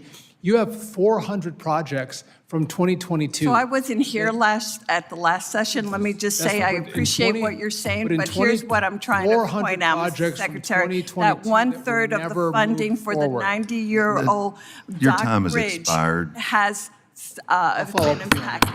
Thank you. Thank you. Please understand you can submit questions in writing to the Secretary. Yes. Mr. Barrett, you're recognized for your 3 minutes. Thank you, Mr. Chairman, and Secretary, thank you again for being here. I mentioned to you on our way in that my mom and dad had a little opportunity to spend some time with your wife in Michigan, and they were really appreciative of that. So please extend our thanks to your wife on behalf of our family, too. So thank you for that. Wanted to ask you about, I think as you acknowledged in your opening remarks, your first day in office, that we had this tragic collision here over the airspace in Washington, D.C., and that military aircraft that collided with the American Airlines flight. I've actually introduced a bill that would begin the process of adding the collision avoidance system that our civilian aircraft have and apply that to our military rotary wing aircraft that, generally speaking, do not carry that on board. I flew the same Black Hawk helicopters that had that tragic collision over the airspace just a few miles from here. I'm curious if you have any thoughts on, some of the interoperability of these systems like TCAS, like ADSB, that may have prevented this accident from happening. Obviously, there was a whole chain of circumstances that led to that collision and failures at different levels. But I'm curious on your thoughts about some of these pilot-assisted systems like TCAS or ADSB and what they might have done to prevent it. So I'm grateful that you're all focusing on this. Again, I think the rules were too loose. And again, if there's military missions, 100%, we want to make sure that you can fly without notice, right? We don't want TCAS, we don't want other systems at play. But if you're flying a mission, if you're moving VIPs from the Pentagon, we should all see the space. Yes. And I would welcome the opportunity to work with you. And by the way, if we're going to fly, I get that we have to fly missions in D.C. This is a critical place in America. But you also don't have to fly those missions at 6 o'clock at night. You could fly them at 2 o'clock in the morning. Let's train at different times when there's far less traffic in our airspace. really smarter. Yeah, I agree with you, and I appreciate your effort to really restrict the airspace for those types of flights when we have civilian air traffic as congested as it is that would potentially lead to that interference. I know that as soon as that military unit restored operations, there was a near miss of only a couple hundred feet, and that I know animated your reaction. Can you tell us what, I guess, where you've been at with the Secretary of Defense or with the other agencies responsible for that, in that we can be assured that there is that deconfliction going on? Right? The Secretary of Defense has been incredibly cooperative. He's an old friend of mine and my family's. He is working with us. He understands what we're trying to accomplish. At some point, if we can figure this out, he has interests and equities that I want to be considerate of, but I have to be focused on my priority, which is safety.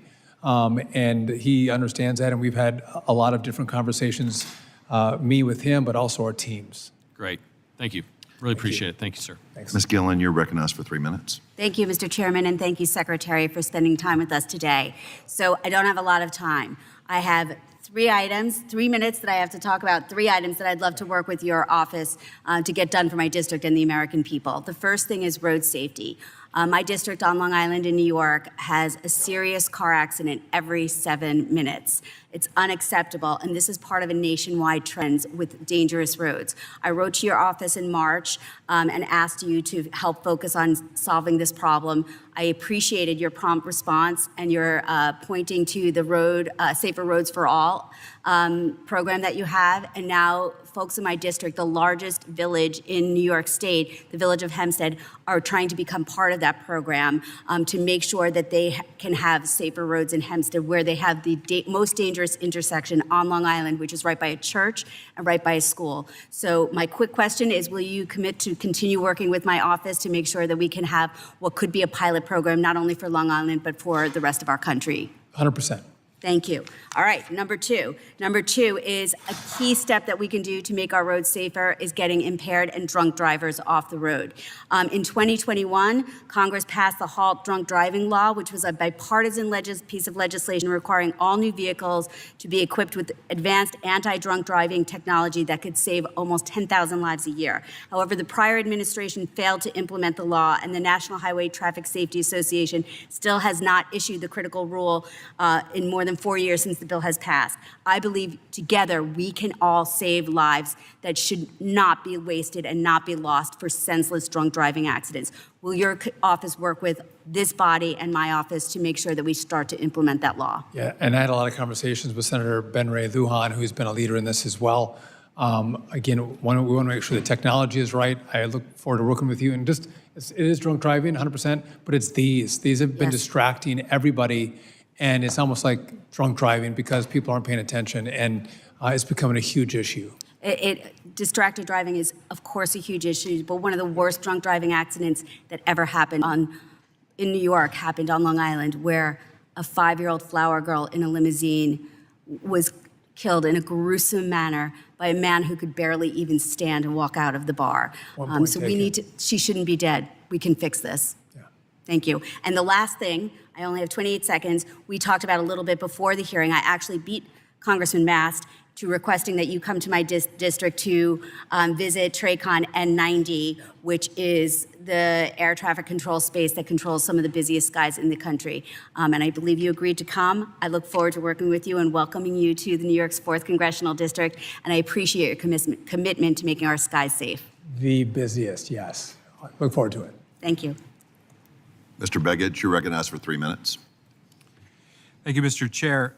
Secretary Duffy, in 2021, the FAA issued the FAA Alaska Aviation Safety Initiative, or FASI, final report to ensure the FAA is engaging with Alaskan stakeholders and ultimately addressing the state's safety needs, including those around outdated and altogether absent critical infrastructure. In last year's FAA reauthorization bill, Congress bolstered FASI and renamed it after the late Don Young, whose portrait hangs on these walls. The point remains that the FAA needs to maintain and enhance their efforts to increase aviation safety in my state.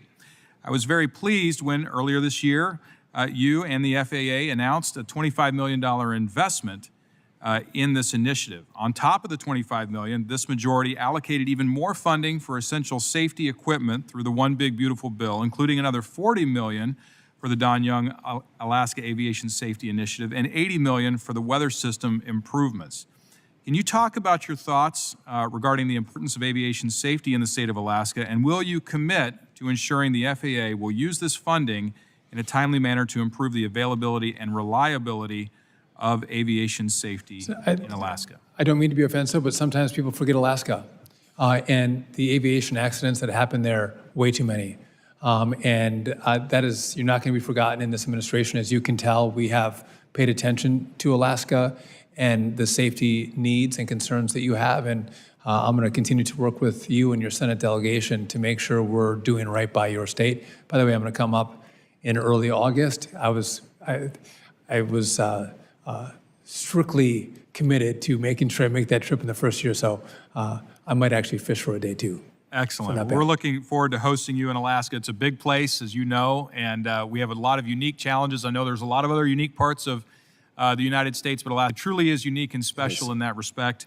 I think your point is well made. We don't have, if you want to build roads for us, that's great, but if you're not, we need air travel that's going to work. 100%. 82% of Alaska's communities are not connected to a road system. Yep. And that leads me to my next point, as we just wrap up with the time available. I know you're familiar with the Essential Air Service Program. This is an important program for the state of Alaska. Can you reconfirm that the EAS program will continue to be supported by this DOT? 100%. I'm a supporter of Essential Air Service. I was in my communities in northern Wisconsin as well. It's critical for the communities that have access to it. Thank you for your commitment. Looking forward to seeing you back in my home state of Alaska, and appreciate all your leadership. You have the most of anybody. Like you have like 80. How many airports are EAS? Do you know? Oh, it's more than 80. That's right. Yeah. I think there's everybody else, and then there's Alaska. They're equal. Exactly. Thank you for your leadership, Mr. Secretary. I yield back. Mr. Figures, you're recognized for 3 minutes. Thank you, Mr. Chair. Secretary Duffy, thank you. Thank you for being here with us and bearing with us through this changing schedule. I represent Alabama's 2nd Congressional District, which is a region that sits at the heart of the Southeast Transportation Network, from critical highways and rail lines to key aviation assets, and one of the fastest growing ports in the country. In fact, right now they are deepening the port of Mobile, and when that deepening is complete here in the next several weeks, hopefully, but certainly in the next several months, it will be the deepest port between our Mexican border and Charleston, South Carolina. So the entire Gulf region and up roughly halfway up the eastern seaboard. Our district is also home to Montgomery Regional Airport, the Port of Mobile, and the future Mobile International airports. I certainly invite you down to come look at us. I think we're the poster child right now of congressional districts in terms of ongoing infrastructure projects, with the port being deepened, the airport relocating, becoming an international airport, and also the largest shovel-ready infrastructure project in the country right now with the I-10 Bayway Bridge, which is very vital to the region. That's why the work of this committee and the leadership of your department is so important to what I do and to my constituents. And so that being said, I'd like to ask about a few of those questions. So I mentioned Mobile's airport, but also Montgomery Regional Airport. These are smaller airports in scale and scope. And so what can you tell me about how you guys are prioritizing making sure that mid-sized airports are not left out of funding distribution in this administration? Yeah, so first off, you have a lot of transportation equities. Yeah, we do. You do. Good committee to serve on. We have to do, this has to be needs-based, right? Because again, there's some needs in some places more than others, and we have to take those, the older, falling apart infrastructure, we have to put that at the top of the list. But, and again, you might say, well, N90 has to be at the top of the list, and other facilities have to trump more mid-sized or smaller facilities. And no pun intended, right? That's right. No pun intended. Or maybe it was intended. I don't know. But I think we have to have a holistic and fair view for everybody who needs resources for their facilities and their communities. And I just, again, I'm a fiscal hawk, but we need money for this. And if there's no better money spent, I think, no more important infrastructure than making sure our facilities, our air travel is safe and And not to cut you off, but I want to get one more in. Yeah, no, sorry about that. I mentioned the Bay Bridge project. That bridge was a recipient of the Bridge Investment Program grant in the last administration. And I was proud to just recently, yesterday, lead a bipartisan effort with Congressman Ezell on this committee as well to reauthorize that program and make some changes to it. And so we definitely want to make sure that we are doing everything that we can to further that funding, streamline that funding, and get that funding out the door to reputable projects. Yes. All right, thank you. Thank you. Mr. Knott, you're recognized for 3 minutes. Afternoon, Mr. Secretary. I'll cut right to the chase and pick up where you left off. There's no better dollar spent than making sure that our infrastructure is deployed efficiently and effectively, especially as it relates to air travel. And in my home state, Raleigh-Durham Airport, it is the paradigm example of regulatory inefficiencies. Specifically, with an already permitted project, delays from other federal agencies have come in, stopped the project. There's been years with an S, long delays. It's more than doubled the cost. That increases, obviously, burdens on the economy. It increases burdens on taxpayers. It increases burdens on all of us who use that airport. Candidly, I think it's unconstitutional just to have an arbitrary delay on an already permitted project. Is this a problem that's affecting projects all over the country? And if so, what can we do about it? First off, you make a good point. Time is money, right? Yes. We've seen the delays, sometimes doubling the cost of projects. So moving the dollars more quickly is important. But again, we see regulations and permitting requirements. Again, I'm not opposed to permitting. I'm not opposed to having some regulation. But the issue with this one was there was a permit already received. And so then they come in from a separate agency, the EPA comes in, and all projects stop. Not to cut you off, sorry, go ahead. No, let's work together on that. Again, and there's been a better effort in this administration to have departments work together Yes. to streamline the process to move infrastructure forward, like you, the president, wants these projects built. Yes, and building a road, building a runway, it's not rocket science. And having it stopped for 2, 3, 4, 5 years, it's just outrageous. It's insanity. Yes. Happy to follow up with you on that. Would love to work together. And then secondly, in regards to your department's priorities, what are they as they relate to the vital infrastructure needs of the country? I'm going to tell you. So I would tell you, I want air traffic control. Yep. The infrastructure around air traffic. I want big, beautiful roads and bridges. I want to build them more efficiently. Yep. I want to fix the Merchant Marine Academy. I think we have to be innovators in regard to drones, eVTOLs, these Ubers in the air, and autonomous vehicles. Fantastic. But outside of AI, I think we're the most innovative space. Yep. You always see us in colored vests and hard hats. It's actually really innovative. We have to get this right if we're going to win the future. I think it's going to change the way people move and products move in the country.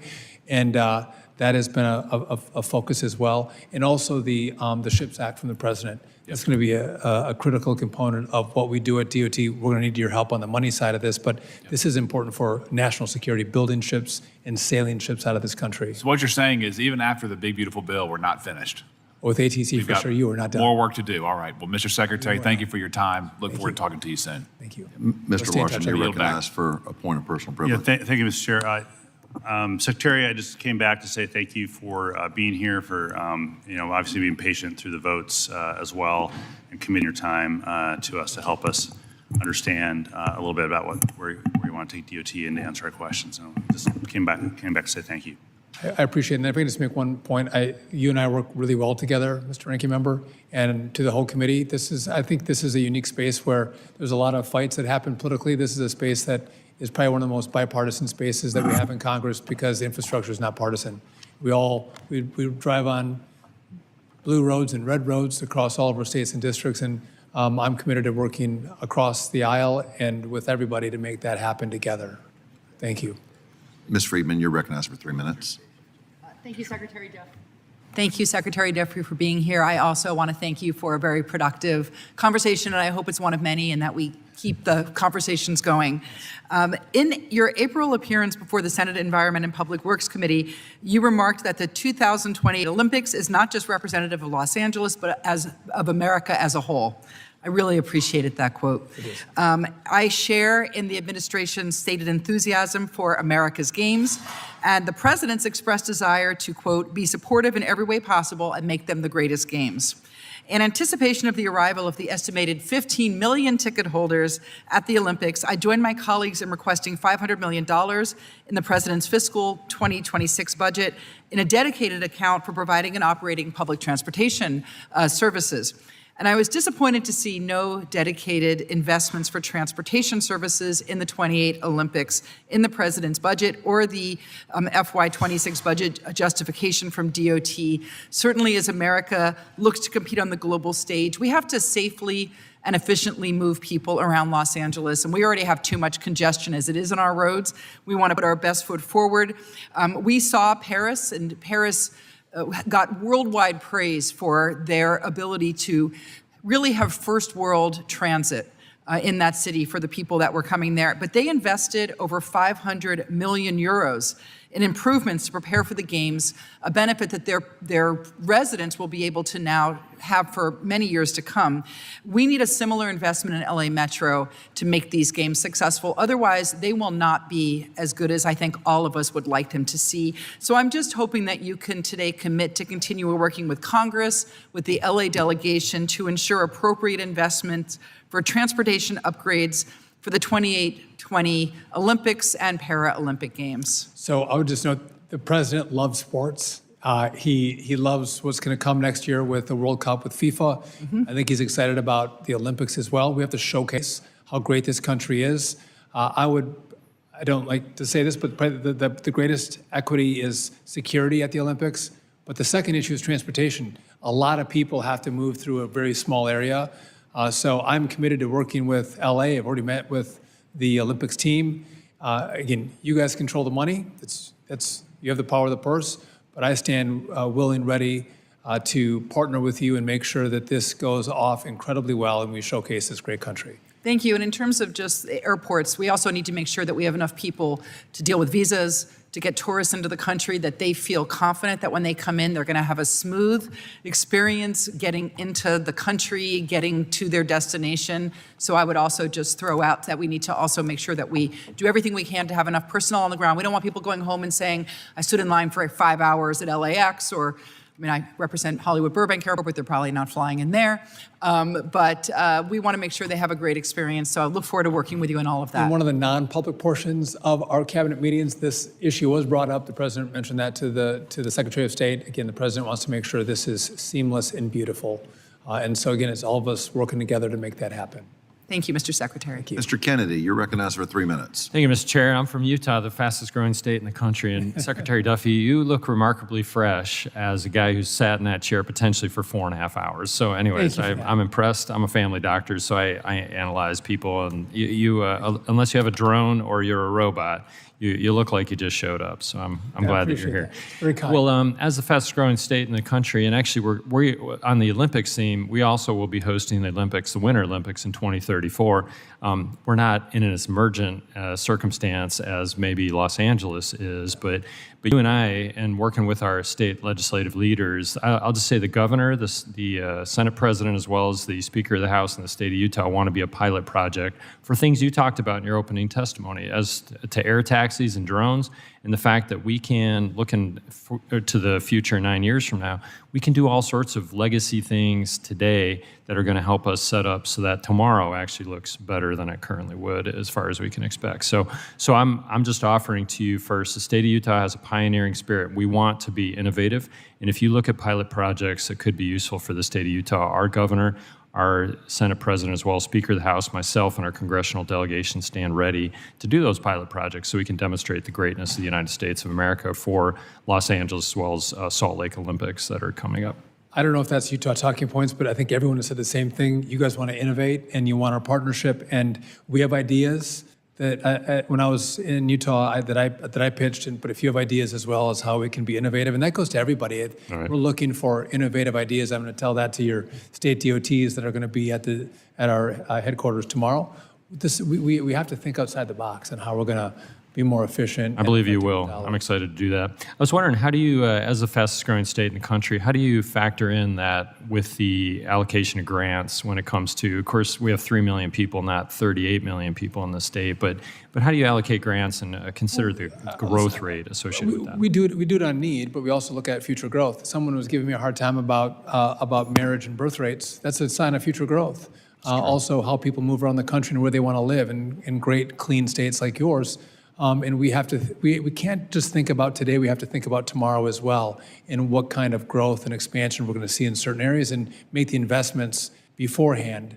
So we think about all of that. It's not a one-size-fits-all, but that's a thoughtful process of all these factors come into consideration. Good. Well, we hope you'd keep that in mind as we look at grants that could come to Utah. Finally, I'll just finish by saying our UDOT Executive Director Carlos Braceras has been appointed as the Federal System Funding Alternative Advisory Board Chair, and at this point, the Department of Transportation has not convened that meeting yet. I was curious if you know when that meeting would be convened, or at what point for road usage charge considerations will we convene that meeting? Timeline on that, I'm not sure. I'll tell you that, again, I have DOTs coming in tomorrow. I have a advisory board that I'm going to kick off. That's why I'm going to the White House for that at 2:30. So again, what we want is, the government doesn't have the best answers and DOT doesn't have the best answers. We have to look to those who are on the ground, and even business leaders and state leaders, to partner with us to get those great ideas so we can serve the American people better.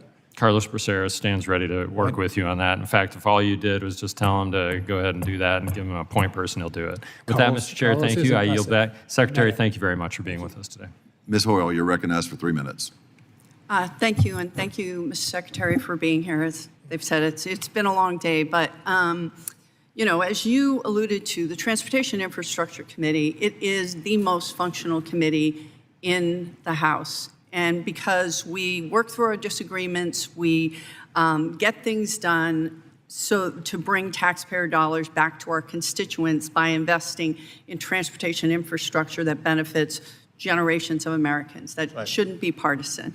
To that end, there's a number of grants that have been awarded. I think you said something like 3,600, but uncertainty about when or if the federal support will come through. I'll give you 2 examples.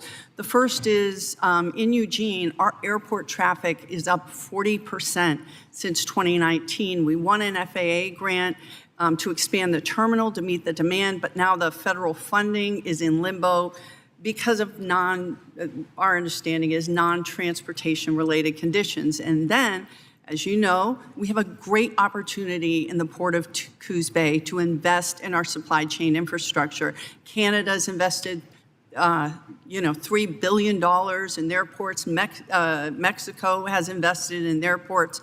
And we can bring 8,000 jobs to a community that has been devastated. We used to export lumber. We were the 3rd busiest port in the world in the 70s. Now we export our children. My children have left our community because they couldn't find jobs. They moved up to the Portland metro area. So to that end, and you just talked about this, I feel like there's a disconnect that we're getting punished because we don't have higher marriage and birth rates because our children leave, because they don't have jobs. So with that in mind, how does the department plan to ensure funding decisions remain rooted in transportation need and that communities like the ones I represent don't suffer because it's that chicken and egg situation? And again, we need to bring jobs and we need to deliver for these people. So how can we confirm that fully executed grant agreements will be honored as binding commitments? We have contractors, workers, and work plans that are on hold. So thank you. Just quickly, there's a lot of requirements that were put in the NOFOs when the grants were announced. We were going to pull that out. And publicly, your state may not like it, but privately, they're going to be able to spend the dollars far more efficiently because there's less requirements that don't need to be there in the grant agreement. That's what we're doing. I don't anticipate, most of these, virtually all these are going to go through. There's a few small ones that we pull back. So I think that's, I'm not going to say a talking point, but that's a narrative that I think is unfair. Coos Bay, as I think you know, this is an issue that we focused on at DOT. We think it's a great opportunity. You have made this point very well, and again, I can't snap my fingers and make it happen, but I can commit to you that that is an issue, that is a port that we are aggressively working on, and I think we should have another deep water port on the West Coast. And so this makes a lot of sense, but again, I commit to you that we are working on it and it is on top of mind. All right, thank you so much. Really appreciate working with you in that bipartisan way. 100%, thank you. Gentlelady yields back. Mr. Bandrew, you recognized for 3 minutes. Good to see you, Secretary. You know, they have the words baptism by fire, and that's kind of what you've gone through. And today's a marathon. It's an endurance race. I want to say thank you, because quite frankly, you were left a mess. There was a lot to do. Thank you for the work, because you had a mess with the airports, with air traffic control, with the runways, with the towers, with computer technology, with the lack of fiber, and you've really risen up to make sure that we're filling in all those blanks. So thank you for the work you've done. Secondly, I want to thank you for coming to the Tech Center in New Jersey. And I know you're very proud of Wisconsin, but we need a little bit of pride for New Jersey. We got a lot going on this time of year at the shore. It's beautiful. Hope you get a little time there as well, besides Wisconsin. Folks really appreciate it. Thirdly, real quickly, I wanted to talk to you about drones.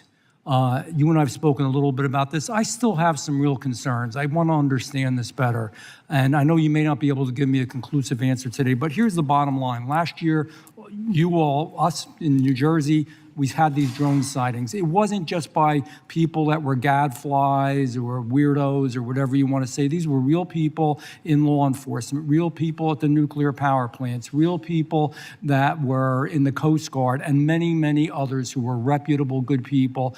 Asked at that time, before your time, FAA said they didn't know what they were about. We had Department of Defense in the past administration, other folks said they didn't know what they were about, but not to worry. You remember all those press conferences, nothing dangerous, nothing that could harm anybody, don't know what they're carrying, don't know what they're doing, don't know where they came from, don't know where they're going. And we saw a lot of them, and some of them really were drones. The problematic part is now we're hearing they were from the FAA, but the bottom line is the FAA in the last year, we had the Department of Defense spend money and the FBI spend money to come in and to investigate. So, and I don't know if you can answer this, the right hand not know what the left hand is doing. What do you think? I mean, what's really going on? There is something there, Mr. Secretary. I don't want to get crossways with anyone else in the administration, but I was there in New Jersey, not far away from the president's Bedminster property, and there were big drones flying over my house and my community.